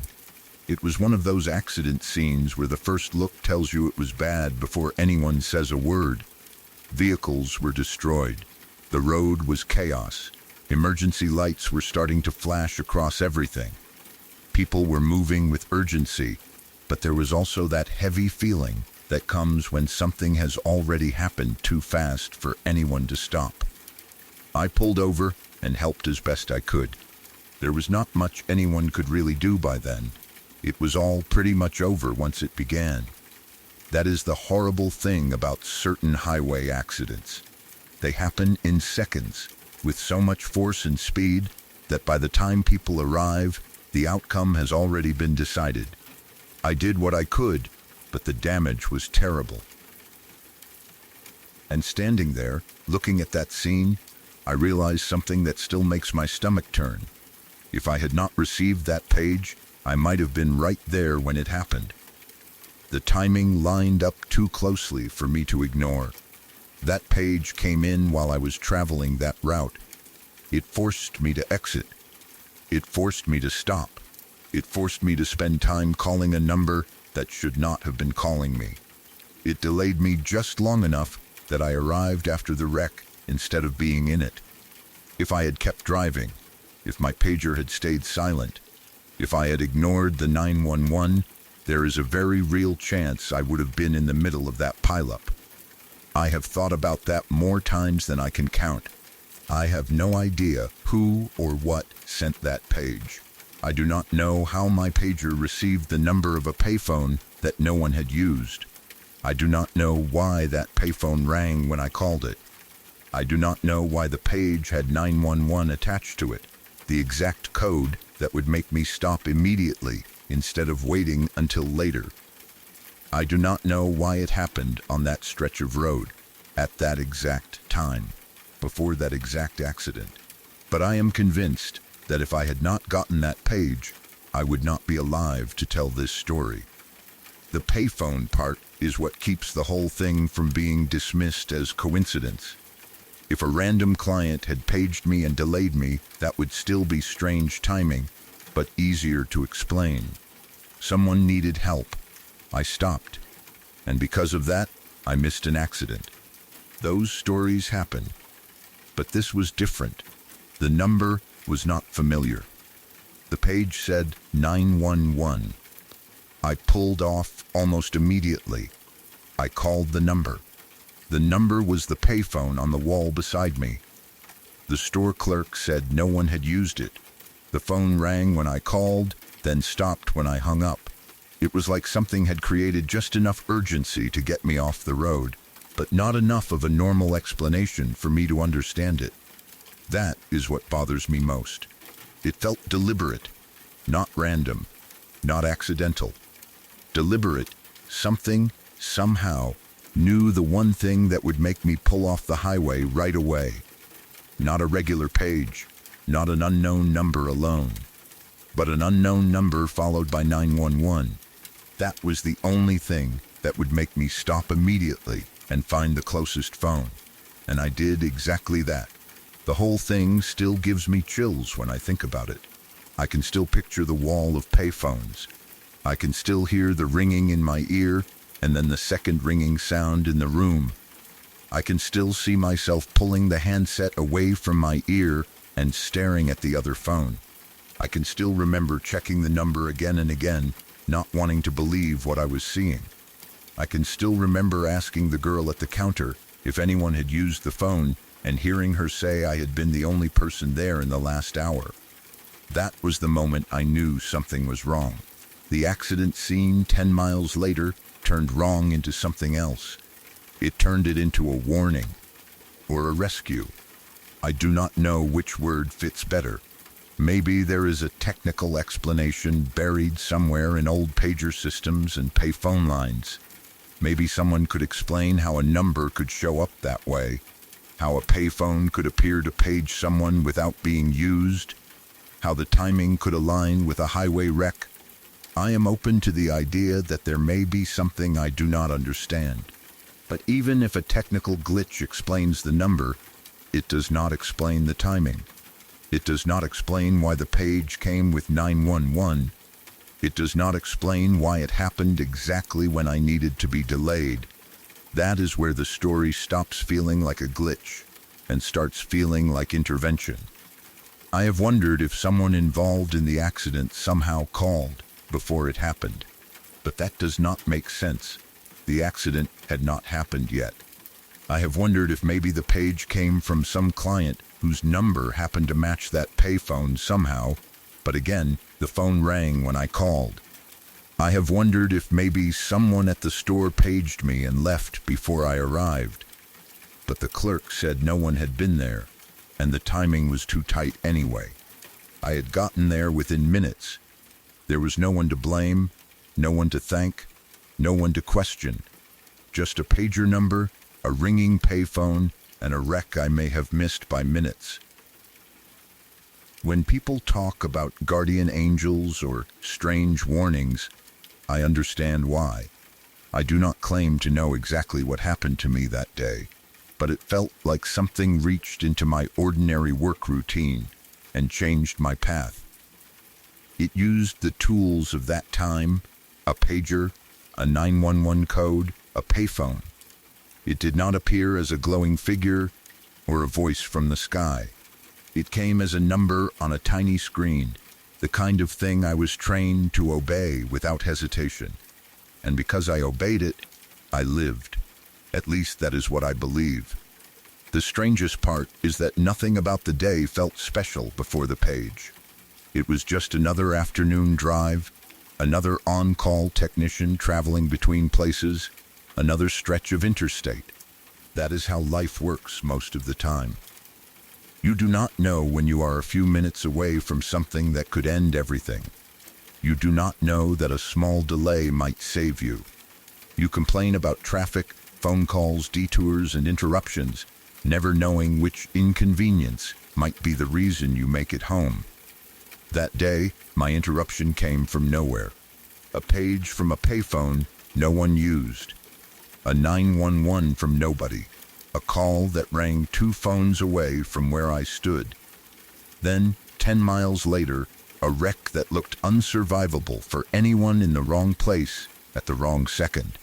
I have carried that memory for years because it is one of those experiences that does not settle. It does not become less strange with time. If anything, the more the world moved on from pagers and payphones, the more surreal it became. Today, with cell phones, GPS, caller ID, and everything tracked and logged, the whole situation feels almost impossible to explain to people who never lived in that era. But back then, this was how we communicated. A little device on your hip told you someone needed you, and you went looking for a phone. That old system saved my life, or something used it to save my life. I do not know how else to say it. I can still remember wanting to leave that truck stop as fast as possible. Before I saw the accident, the feeling was pure fear. It felt like I had stumbled into something impossible and needed to get away from it. After I saw the accident, the fear changed. It became awe, confusion, and a kind of gratitude I could not direct at anyone. Whatever had happened at that payphone, it had kept me from being part of the wreck. I wish I knew who sent the page. I wish I knew why the number matched that payphone. I wish I knew why the phone rang when I called. I wish I knew whether someone, somewhere, had meant to warn me, but I do not. All I know is that many years ago, before cell phones, my pager went off while I was driving from Orlando to St. Petersburg. It showed an unknown number followed by 911. I exited near Plant City, stopped at a little truck stop looking place, and called the number from a payphone. The line rang, and then I realized another payphone on the wall was ringing too. When I hung up, it stopped. When I checked the number printed on that phone, it matched the number on my pager exactly, except for the 911. The girl at the counter said no one had used that phone in the last hour. I left there shaken. About 10 miles later, I came upon a terrible accident involving several cars and a tractor-trailer hauling steel. I helped where I could, but the wreck had already done what it was going to do. And ever since then, I have been convinced that the page was the reason I was not part of it. I do not know who sent it. I do not know what sent it. But I believe it saved my life.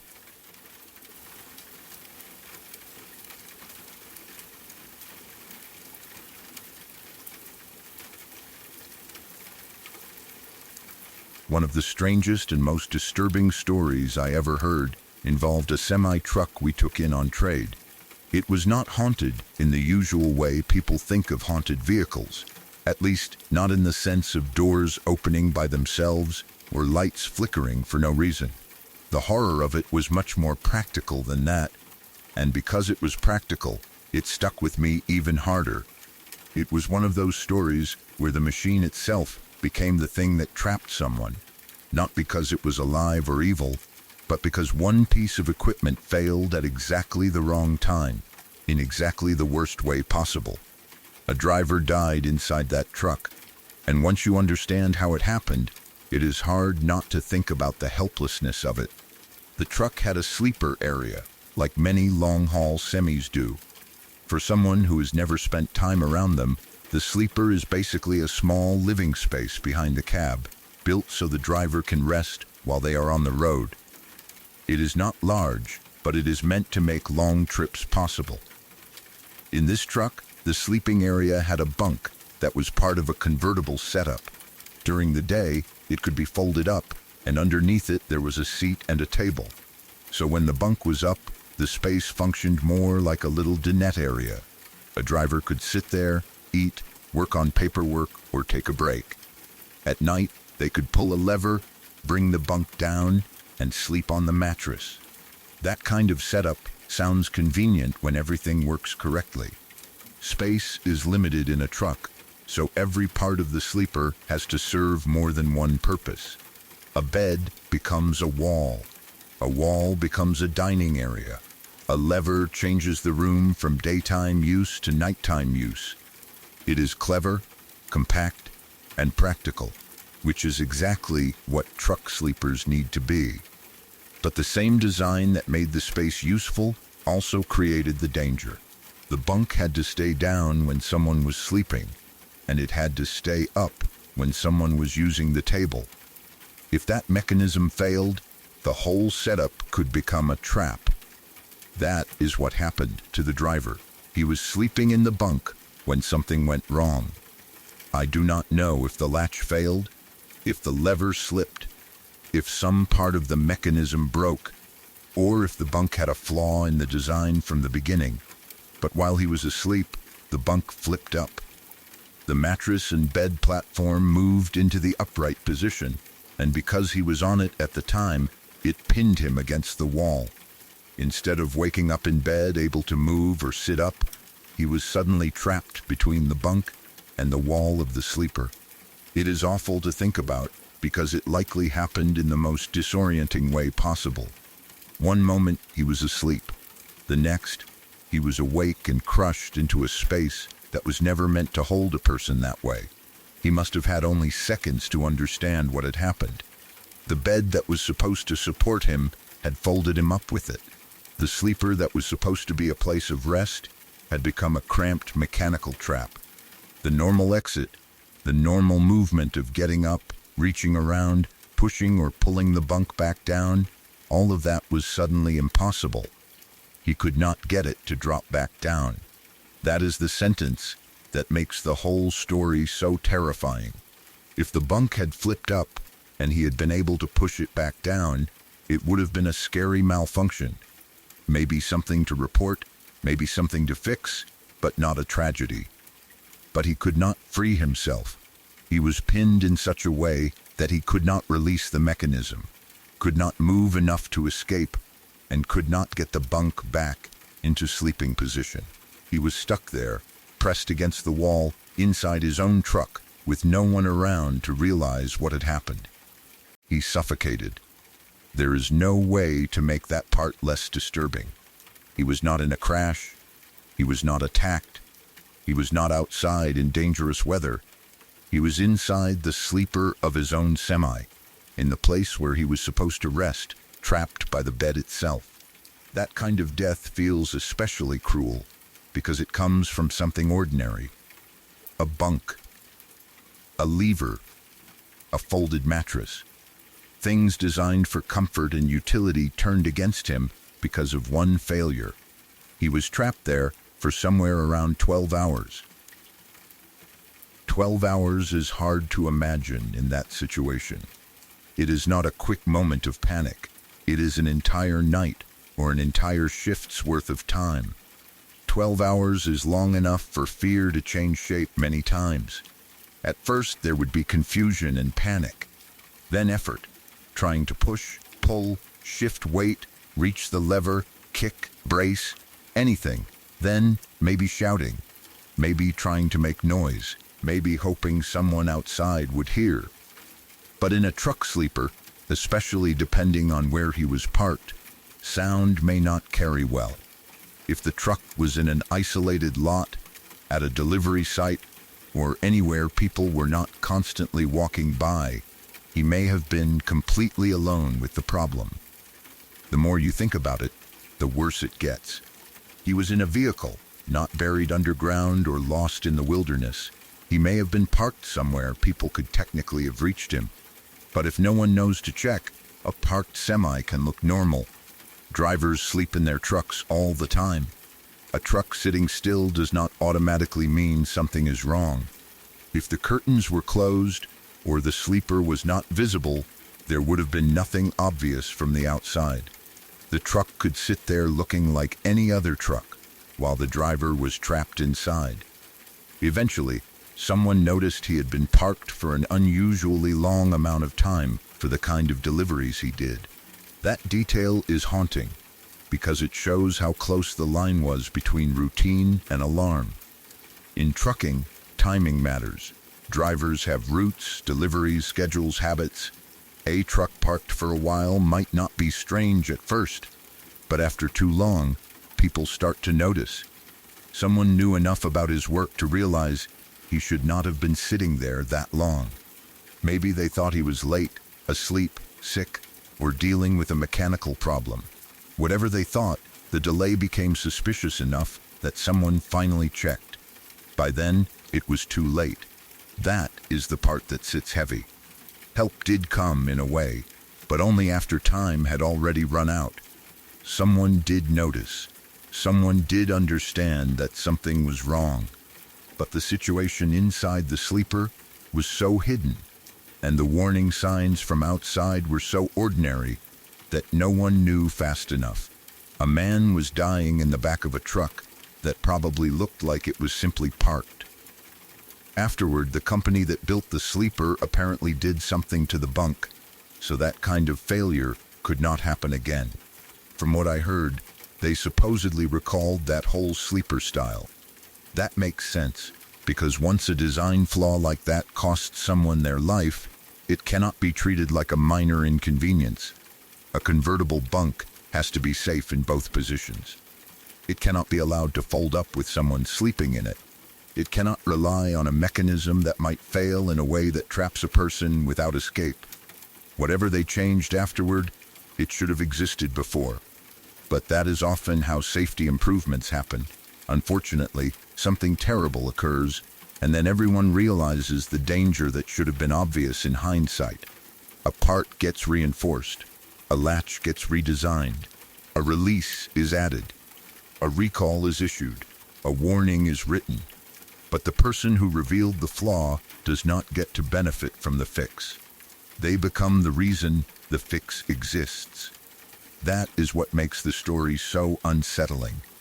The truck came in on trade, and with it came the knowledge of what had happened inside it.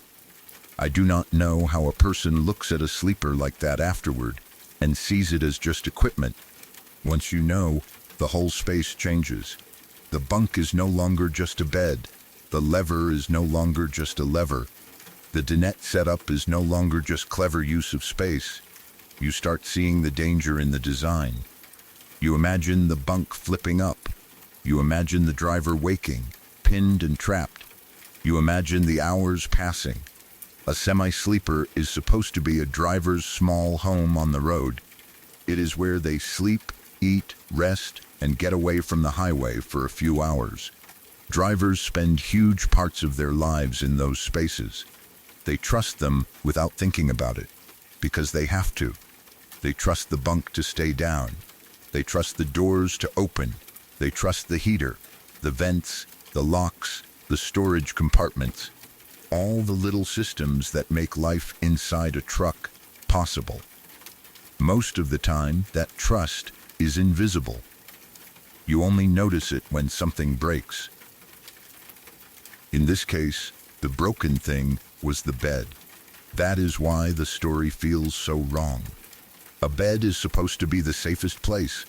Even in a truck, even on the road, even in a small sleeper, behind a cab, the bunk is where a driver lets their guard down.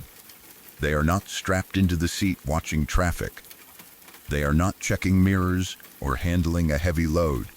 They are asleep, vulnerable, unaware, The idea that the bed itself could move and trap someone while they slept is horrifying because it violates that basic expectation of safety. I also think about how isolated trucking can be. A driver can be around people all day and still be alone when something goes wrong. They may speak to dispatch, dock workers, other drivers, cashiers, mechanics, and customers. But once they close the sleeper, they are on their own. If something happens inside, no one may know. That isolation is part of the job. For many drivers, it is normal. But in a situation like this, normal isolation becomes deadly. If he had been sleeping at home, someone might have heard something. If he had been in a motel, maybe another guest or staff member might have noticed. If he had been in a more open place, maybe someone would have seen movement or heard banging. But in a semi-sleeper, behind closed doors, inside a parked truck, he was hidden in plain sight. The 12 hours are what I cannot get past. It suggests a long, terrible stretch where he was still there and no one knew. I do not know how long he was conscious, and I do not want to imagine it too deeply. But the thought is enough. Being unable to move freely, unable to release the bunk, unable to call out effectively, unable to escape from something only inches away from being normal. That is a particular kind of nightmare. The exit is there, but unreachable. The problem is simple, but unsolvable from his position. The outside world exists, but cannot hear him. And all of it because the bunk flipped up. The phrase sounds almost too small for what it caused. The bunk flipped up. It sounds like a minor mechanical issue until you understand the geometry of the sleeper and the way it pinned him. Then it becomes horrifying. One piece of furniture moving the wrong way turned the sleeper into a trap. No monster, no killer, no weather disaster, no crash.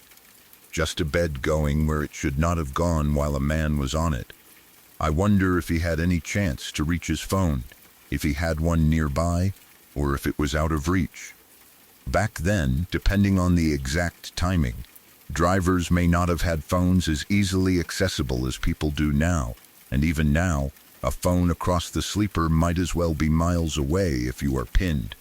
I wonder if he tried to hit the wall, kick, yell, or rock the bunk loose. I wonder if anyone passed by close enough to hear something, but did not recognize it as distress. Those questions are impossible to answer, and maybe that is for the best. But they are the kind of questions that come with a story like this. It also makes me think about how vehicles carry histories. To someone else, that semi might have looked like equipment, something to inspect, price, repair, resell, or part out. But once you know someone died inside it, especially in such a strange and awful way, it becomes hard to see it as ordinary. Trucks, cars, houses, machines, they all keep existing after terrible things happen in them. They get cleaned, traded, repaired, repainted, and moved on. But the story remains attached for anyone who knows it. I imagine the people who handled that truck afterward could not help thinking about the sleeper area. Maybe they checked the bunk mechanism differently. Maybe they stood back when lowering or raising it. Maybe they looked at the wall where he had been pinned and got a chill. Even if the truck was mechanically repaired, the knowledge would be there. It would be hard to forget that a man had gone to sleep in that bunk and never got out alive. The recall part, if true, gives the story a wider shadow. It means this was not just one freak accident that could never happen again. It means the design had enough risk that the company had to respond. That is important because it turns the death into something more than bad luck. It becomes a warning.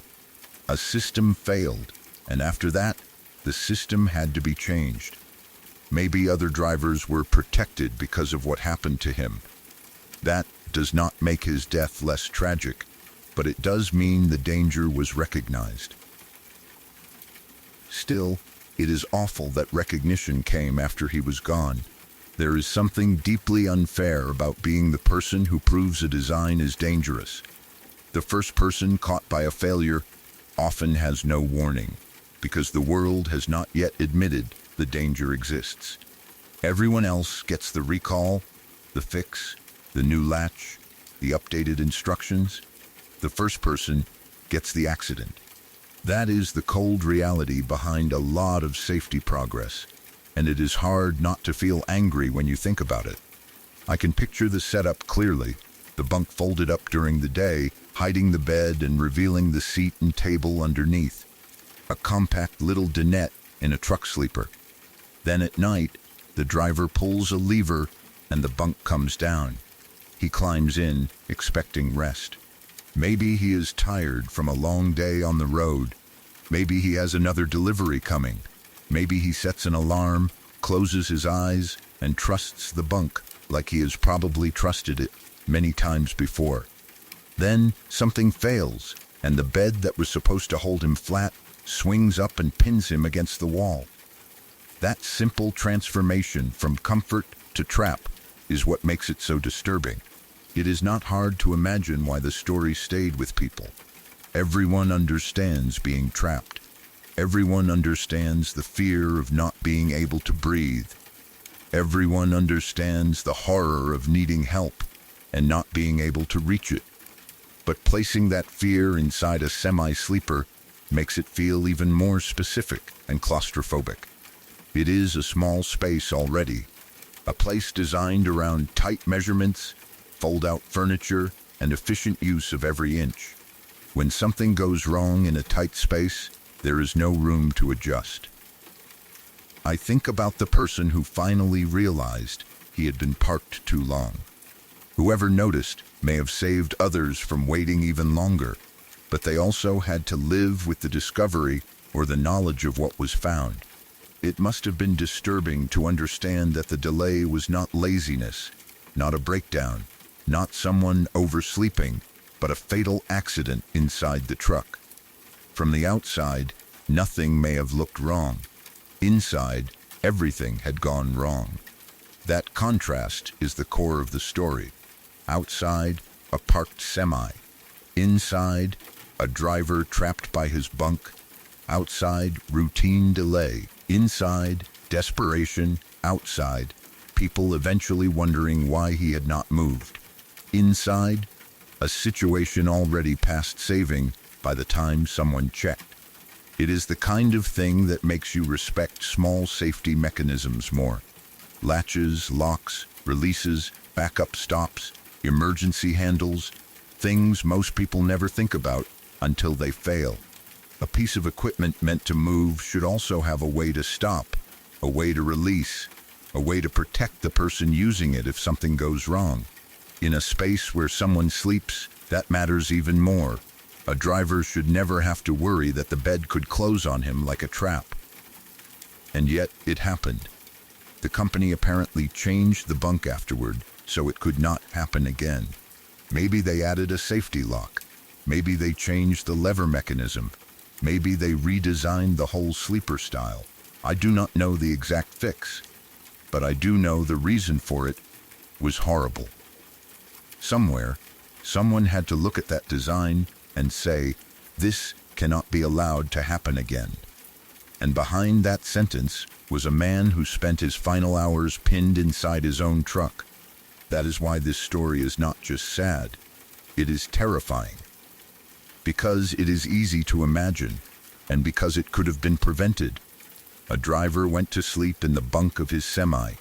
The bunk was one of those convertible sleeper designs, folded up during the day for a seat and table, pulled down at night for sleeping. Something failed while he was sleeping, and the bunk flipped up with him in it. It pinned him against the wall. He could not release it or get it back down.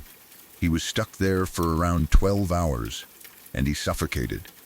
Someone eventually noticed the truck had been parked too long for his delivery routine, and by the time anyone understood why, he was already gone. Later, the company that built the sleeper reportedly changed the design and recalled that style so it would not happen again. But for that driver, the fix came too late.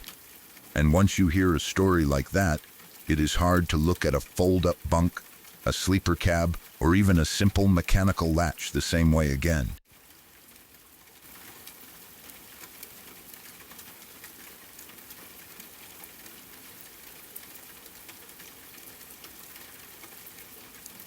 When I was 18, I worked at a U-Haul location that sat right in front of a club everyone knew was sketchy. It was not the kind of place people described as rough in a vague way. It had a reputation. People knew things happened around there late at night and early in the morning. The area had that feeling some places get after dark, where even if nothing is happening right in front of you, you still feel like you should keep your eyes open. But I was young, and it was my job, so I got used to it. You can get used to almost anything when it becomes part of your routine. I usually came in early to open the store. At that time of day, the place had a strange emptiness to it. The club would be closed or clearing out. The streets would still have that leftover feeling from the night before, and the U-Haul lot would be quiet except for the trucks, trailers, and the sound of traffic starting to pick up. It was normal for people to show up before we officially opened. Customers would knock on the door, hoping someone would let them in early so they could get their truck and get started with their move. So hearing a knock before opening was not unusual, but that morning was different. I was there alone. That was normal too, but being alone always makes sounds feel sharper. When you are by yourself in a business before the doors are open, every knock, every step outside, every movement in the lot gets your attention. You know the doors are locked, but you also know there is no one behind you to help if something goes wrong. You are 18, standing inside a mostly empty storefront, trying to start the day like any other day. Then I heard frantic knocking on the door. Not normal customer knocking, not the polite kind where someone taps a few times and waits. This was desperate, fast, panicked, the kind of knocking that instantly tells you something is wrong before you even see who is there. It startled me, because I was still alone, and for a second, I probably thought it might just be some impatient customer or someone from the club area being drunk or aggressive after a rough night. Working in front of that place, you learn not to assume every knock was innocent. I looked toward the door. There was a woman outside. She was completely naked, and she was covered in what looked like blood. For a second, my brain did not know what to do with what I was seeing. It was one of those moments where reality feels too extreme to be real. The morning had been normal only seconds before. I was there to open a U-Haul, expecting customers, paperwork, trucks, keys, and the usual problems of the day. Then suddenly there was a naked woman at the door, frantic, covered in red, and clearly in distress. She looked terrified and completely out of it. She was not standing there like someone who had simply had a bad night and needed a ride. She looked like she had been through something horrific. Her body language, her condition, the panic and the knocking, all of it hit at once. I knew right away this was not something I could handle like a normal workplace problem.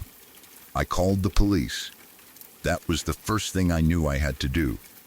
I was 18, alone, and completely unprepared for anything like this, but even in that shock, I understood she needed emergency help. After calling, I grabbed one of the moving blankets from inside. U-Haul had those blankets around for furniture and moving jobs, thick enough to cover and protect things. In that moment, it was the only thing I could think to use to give her some dignity and warmth. Then I went outside. I remember going out to cover her up. That part has stayed with me because it was so surreal. A moving blanket is supposed to go over couches, tables, dressers, things people do not want scratched in a truck. That morning, I was wrapping it around a woman who had appeared at the door in one of the worst states I had ever seen a person in. She smelled terrible. She was a mess. At first, I thought she was covered in blood, but later it turned out it was blood and her own waste. I do not say that to be graphic. I say it because that detail showed how badly she had been violated, abandoned, and left without care. She had been reduced to someone desperate enough to knock on a locked business door before opening because she had nowhere else to go.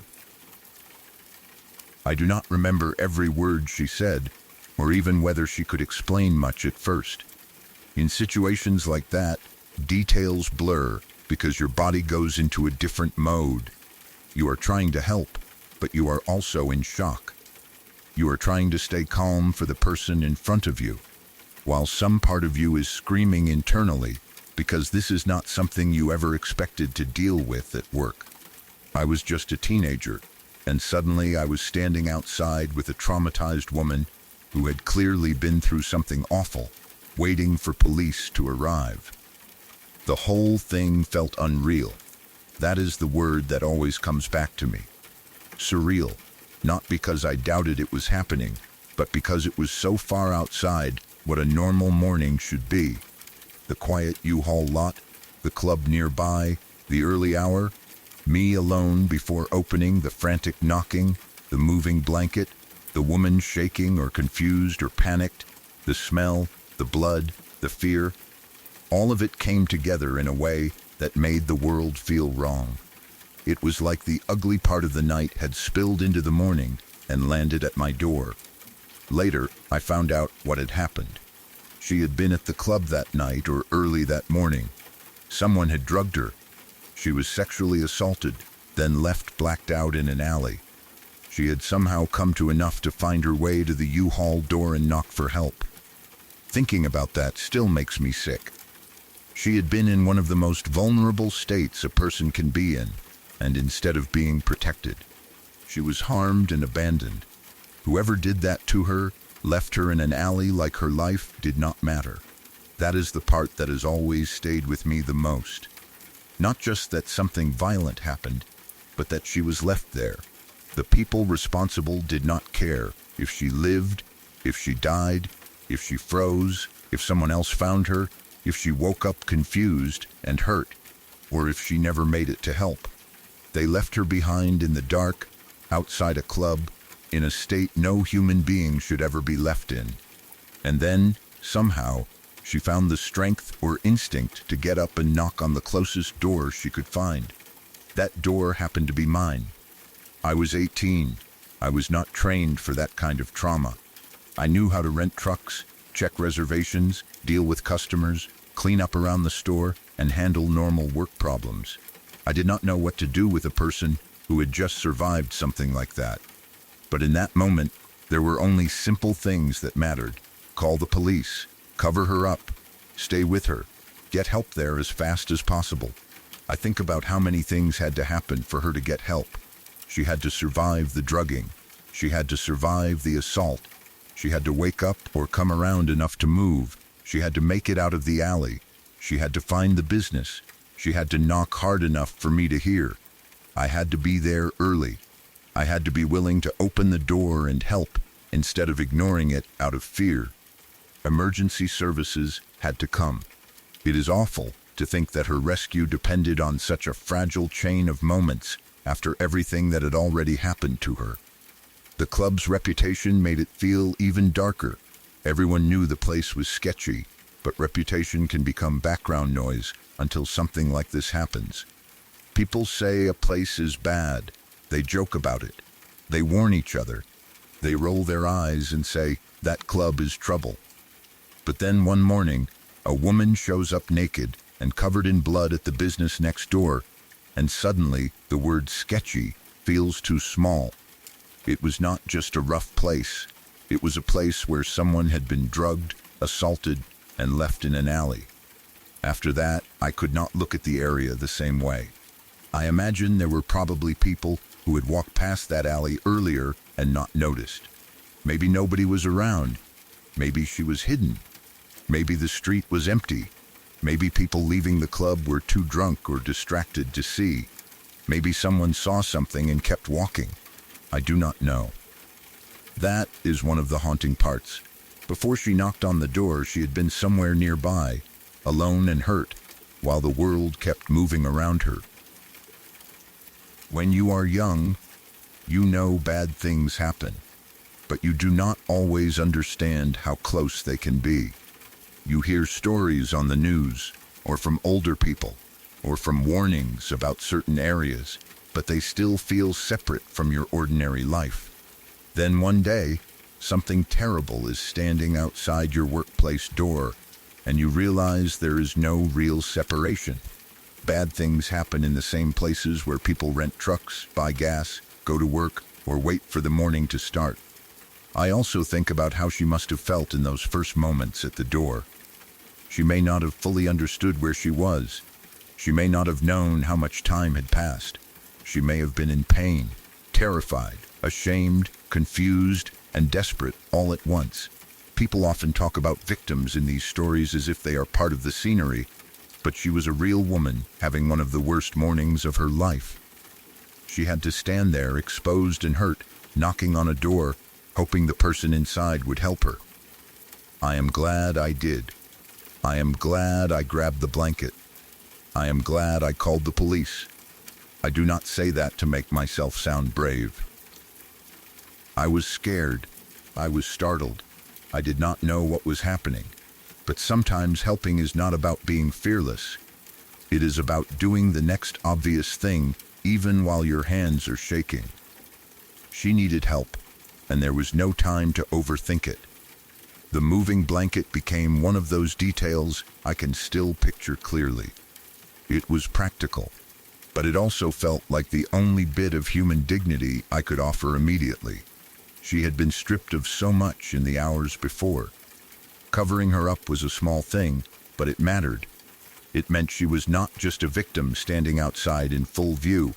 It meant someone saw her as a person who deserved care, warmth, and privacy, even before the police arrived. The smell and the state she was in were shocking. But what I remember most is the feeling of helpless anger. Anger at whoever had done it. Anger that she had been left that way. Anger that a person could go out for a night and end up abandoned in an alley. Anger that at 18, I was seeing something so ugly and real before my workday had even begun. It was one of those moments where you learn something about the world that you wish you did not know. I do not know what happened to her afterward in detail. I hope she got medical care. I hope she had people who believed her. I hope the police took it seriously. I hope she had support.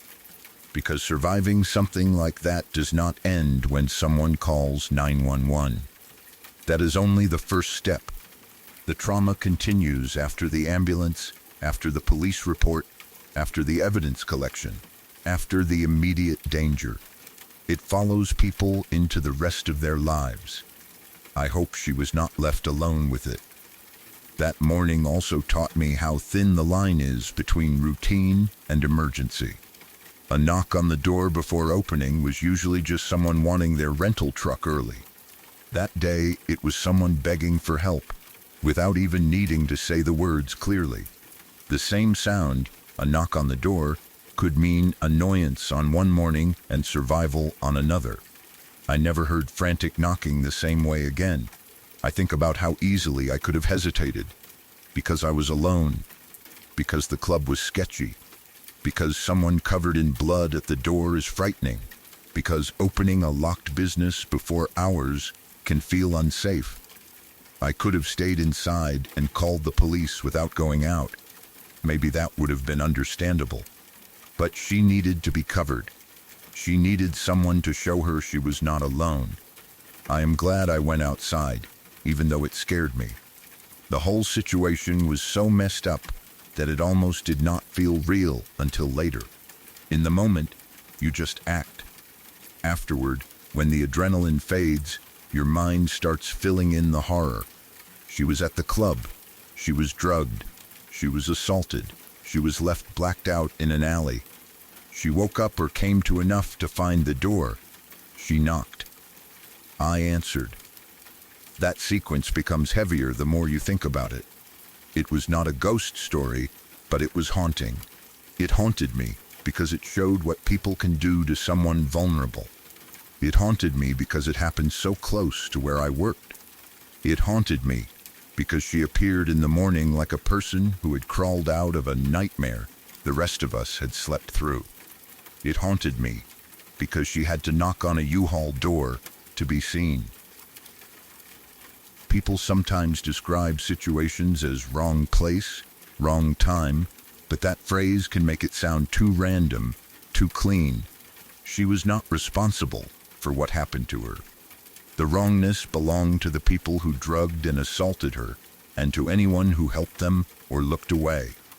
She should have been able to go to a club without being harmed. She should have been able to get home safely. She should never have ended up in that alley. But she did, and I will never forget seeing her at that door.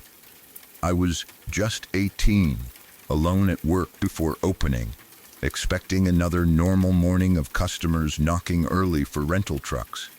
Instead, I heard frantic knocking, looked up, and saw a naked woman covered in what looked like blood. I called the police, grabbed a moving blanket, and went outside to cover her. She was in terrible shape. Later, I found out she had been drugged at the club, sexually assaulted, and left unconscious in the alley. It was one of the most messed up and surreal situations I have ever been involved in. And even years later, I still think about that morning, that knock, and the fact that she survived long enough to make it to the door.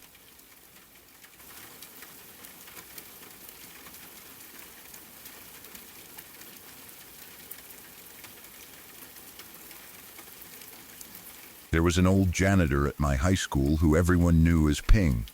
He was a friendly Ecuadorian man, the kind of person who became part of the background of the school in the best way. Every school has people like that, people who are not teachers or students, but somehow still become part of everyone's daily life. They are there early in the morning before classes start, there after everyone leaves, moving through the halls, cleaning up messes, unlocking doors, fixing small problems, and quietly keeping the place running. Ping was one of those people.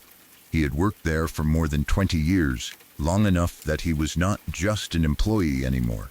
He was part of the school's memory. Nobody had a problem with him. At least, not that anyone knew. He was friendly, steady, and familiar. Students knew him. Teachers knew him. Staff knew him. He was not the kind of person anyone was afraid of or suspicious of. He was just Ping, the janitor who had been there forever, the guy people greeted in the hallway, the person you might not think about much until suddenly he was not there anymore. There is something strange about people like that because you can see them every day and still know almost nothing about their private life. You know their face, their voice, their routine, maybe a few small facts, but you do not really know what is happening inside their home, inside their marriage, inside their mind. From the outside, Ping seemed normal, reliable, harmless. He had been around for decades, and that alone made people trust him. When someone has been part of a place for that long, without causing trouble, everyone assumes they understand who he is. You think a person's pattern tells the whole story. He shows up to work, does his job, is kind to people, and goes home. Day after day, year after year. That kind of routine can make a person seem safe and predictable, but nobody really knows what someone is carrying. From what I heard later, his wife was leaving him. She was in the process of moving out, and his life was coming apart in a way that most people at the school probably did not see. Maybe some people knew he was going through marriage trouble. Maybe a few coworkers had heard pieces of it. But for most of us, if we knew anything at all, it was only after the fact. That is how these stories often work. Something terrible happens, and afterward people go back through the person's life looking for signs. They try to find the moment where everything changed. They try to understand if there was a warning. But before it happens, people often just look like people. Apparently, during that period, he caught his wife in bed with her new man. I cannot imagine what happened inside him in that moment, and I do not want to pretend that heartbreak explains or excuses what came next. It does not. People get betrayed. People get left. People lose marriages, families, homes, and futures they thought were solid. None of that gives anyone the right to hurt another person. But that seems to have been the moment where whatever was inside him broke in the worst possible way. The man people knew at school, the friendly janitor who had been there for over 20 years, became someone capable of violence. The next day, in the middle of town, he opened fire on his wife and the man she was with. Then, before the police had time to respond, he took his own life. That is the whole story in its simplest form, and it still feels hard to understand. A man known for being friendly and harmless for years suddenly became the center of a public tragedy. One day, he was Ping, the familiar janitor from school. The next, people were talking about him as the person who had attacked his wife and another man in the middle of town before ending his own life. It is the kind of thing that makes a whole community go quiet, because it does not match the version of the person everyone thought they knew. What makes it so disturbing is not only the violence, it is the contrast.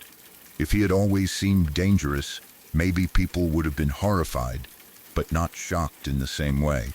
If he had been known for threatening people, exploding in anger, or making everyone uncomfortable, then maybe the tragedy would have fit some terrible pattern people had already noticed. But he was not known that way. He was the old janitor, the friendly Ecuadorian man, the guy who had worked at the high school for more than 2 decades without anyone having a problem with him. That kind of contrast can make people feel like the ground under them is less stable. It makes you wonder how much you really know about the people around you. It makes you think about the quiet adults you passed in hallways, the ones whose lives continued after the school day ended, the ones who went home to struggles no student ever saw. A school can feel like its own little world, but everyone in it carries another life outside the building.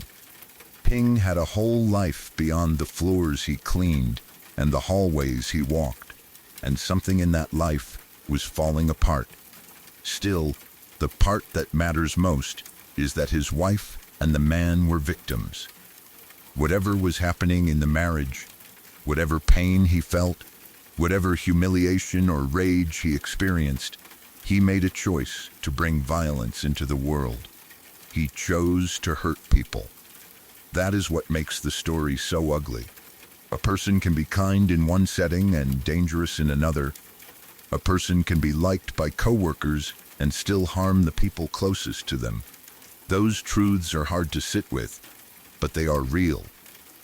Domestic violence often shocks outsiders because they only see the public version of a person. They see the friendly worker, the polite neighbor, the reliable employee, the helpful man at school. They do not see what happens at home. They do not see control, jealousy, resentment, fear, or rage building behind closed doors. Sometimes there are signs. Sometimes there are not, or at least not signs visible to people outside the relationship. Afterward, everyone says, "I never would have thought he could do that." And sometimes they mean it. They really never saw that side of him. That is what makes this story so unsettling. It shows how someone can be known by everyone and still unknown in the ways that matter most. I think about the students who remembered him fondly. To them, he may have been a kind man who smiled in the hall, helped clean up after school events, and went by a nickname everyone recognized. Then suddenly, his name was attached to something violent and final. That kind of shift is confusing, especially when you are young. It forces you to understand that people are not always only one thing. Someone can be friendly to you and still be capable of doing something terrible to someone else. That does not erase the kindness you experienced, but it changes how you hold the memory. The same is probably true for teachers and staff. Some of them may have worked alongside him for years. They may have talked with him during quiet moments, thanked him after events, joked with him in the hallways, or trusted him around the school. Then they had to process the fact that the man they knew had killed or tried to kill the person he once loved and another man.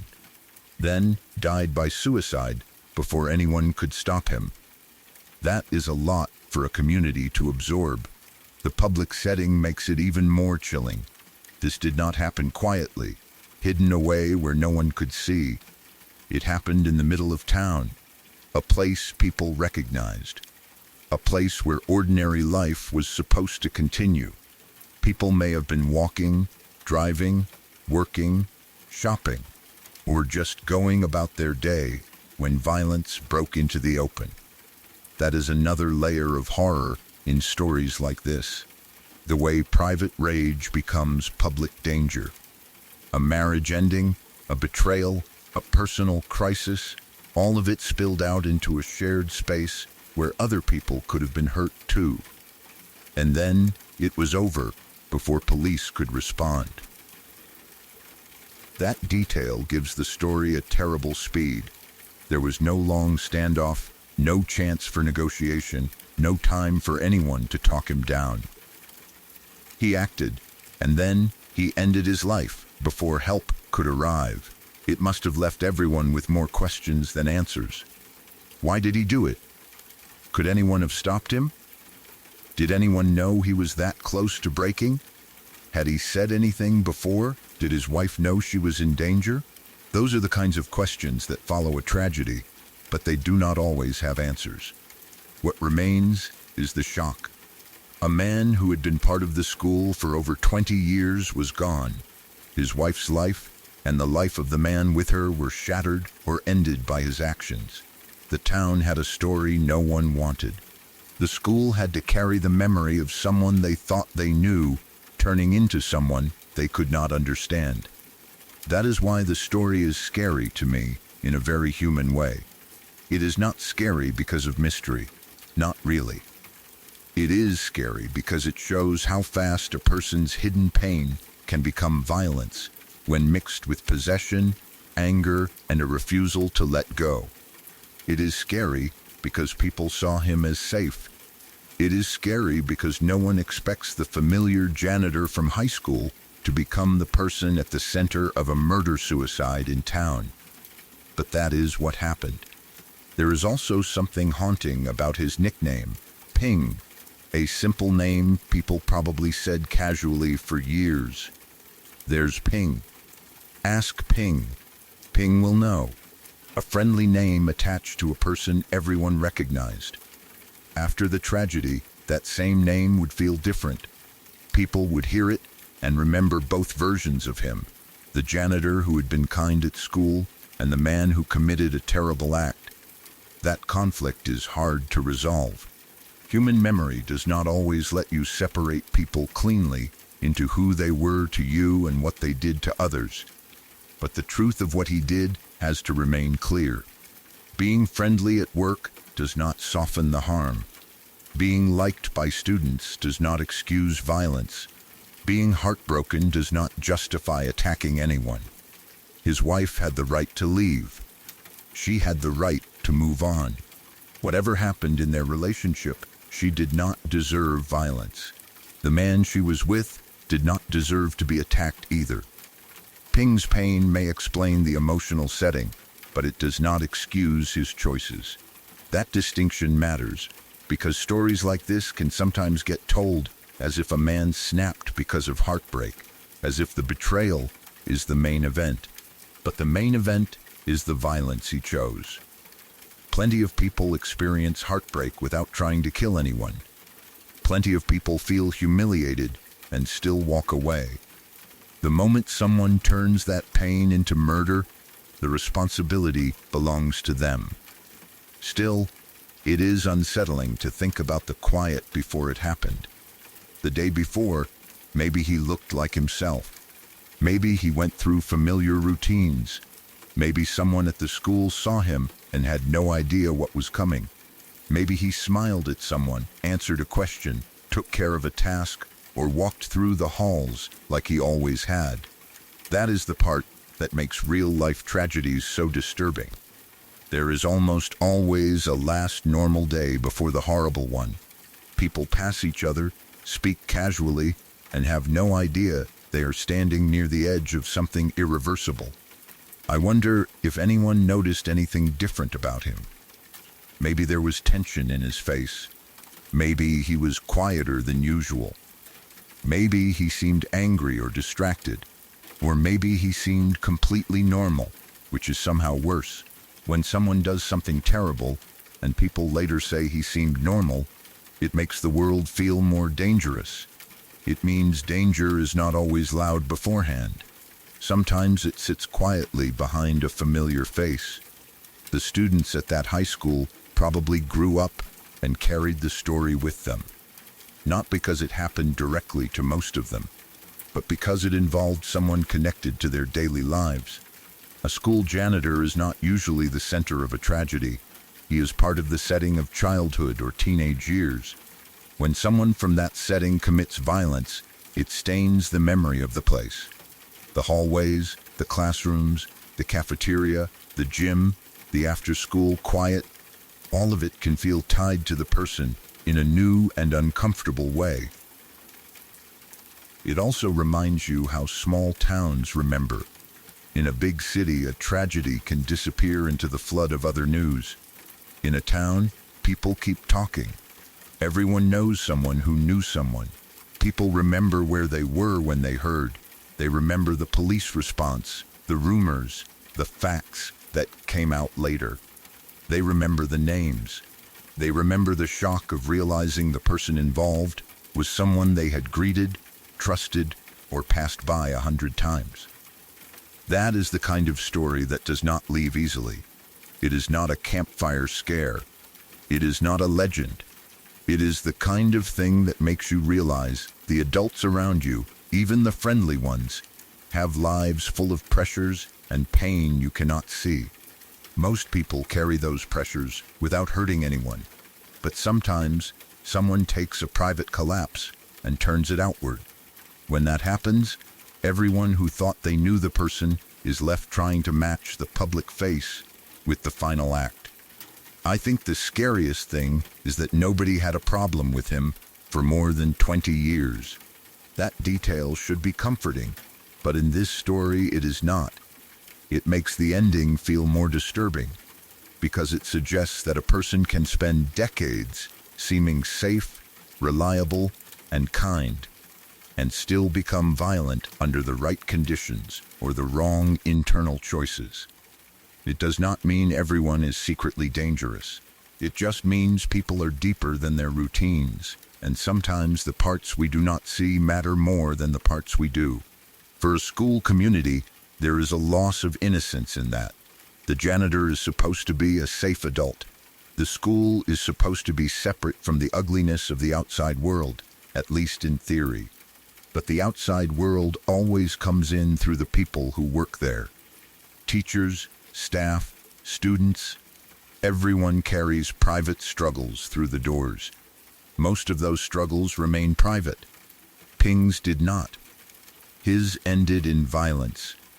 I do not know what his wife's final days before that were like.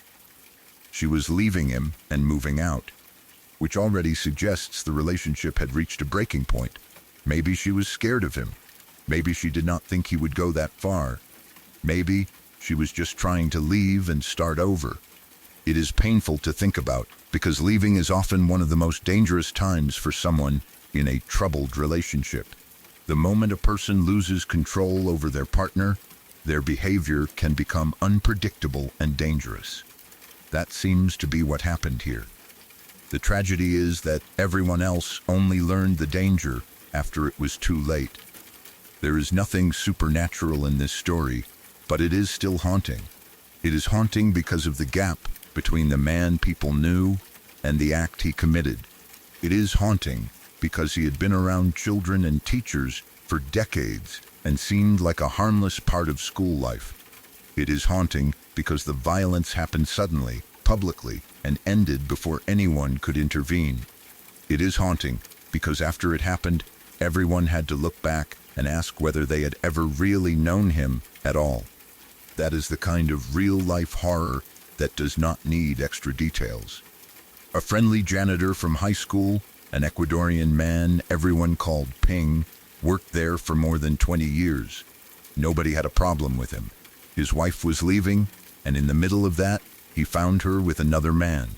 The next day, in the middle of town, he opened fire on them and then took his own life before police could respond. One day he was a familiar face in the halls. The next, he became a story people could never forget.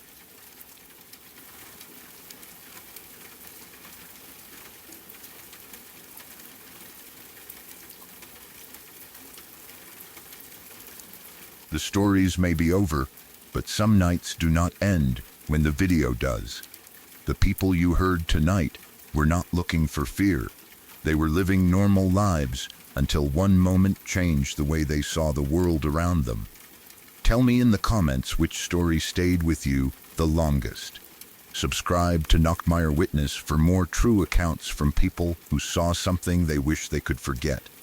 Good night, and if you wake up suddenly, do not assume it was just a dream.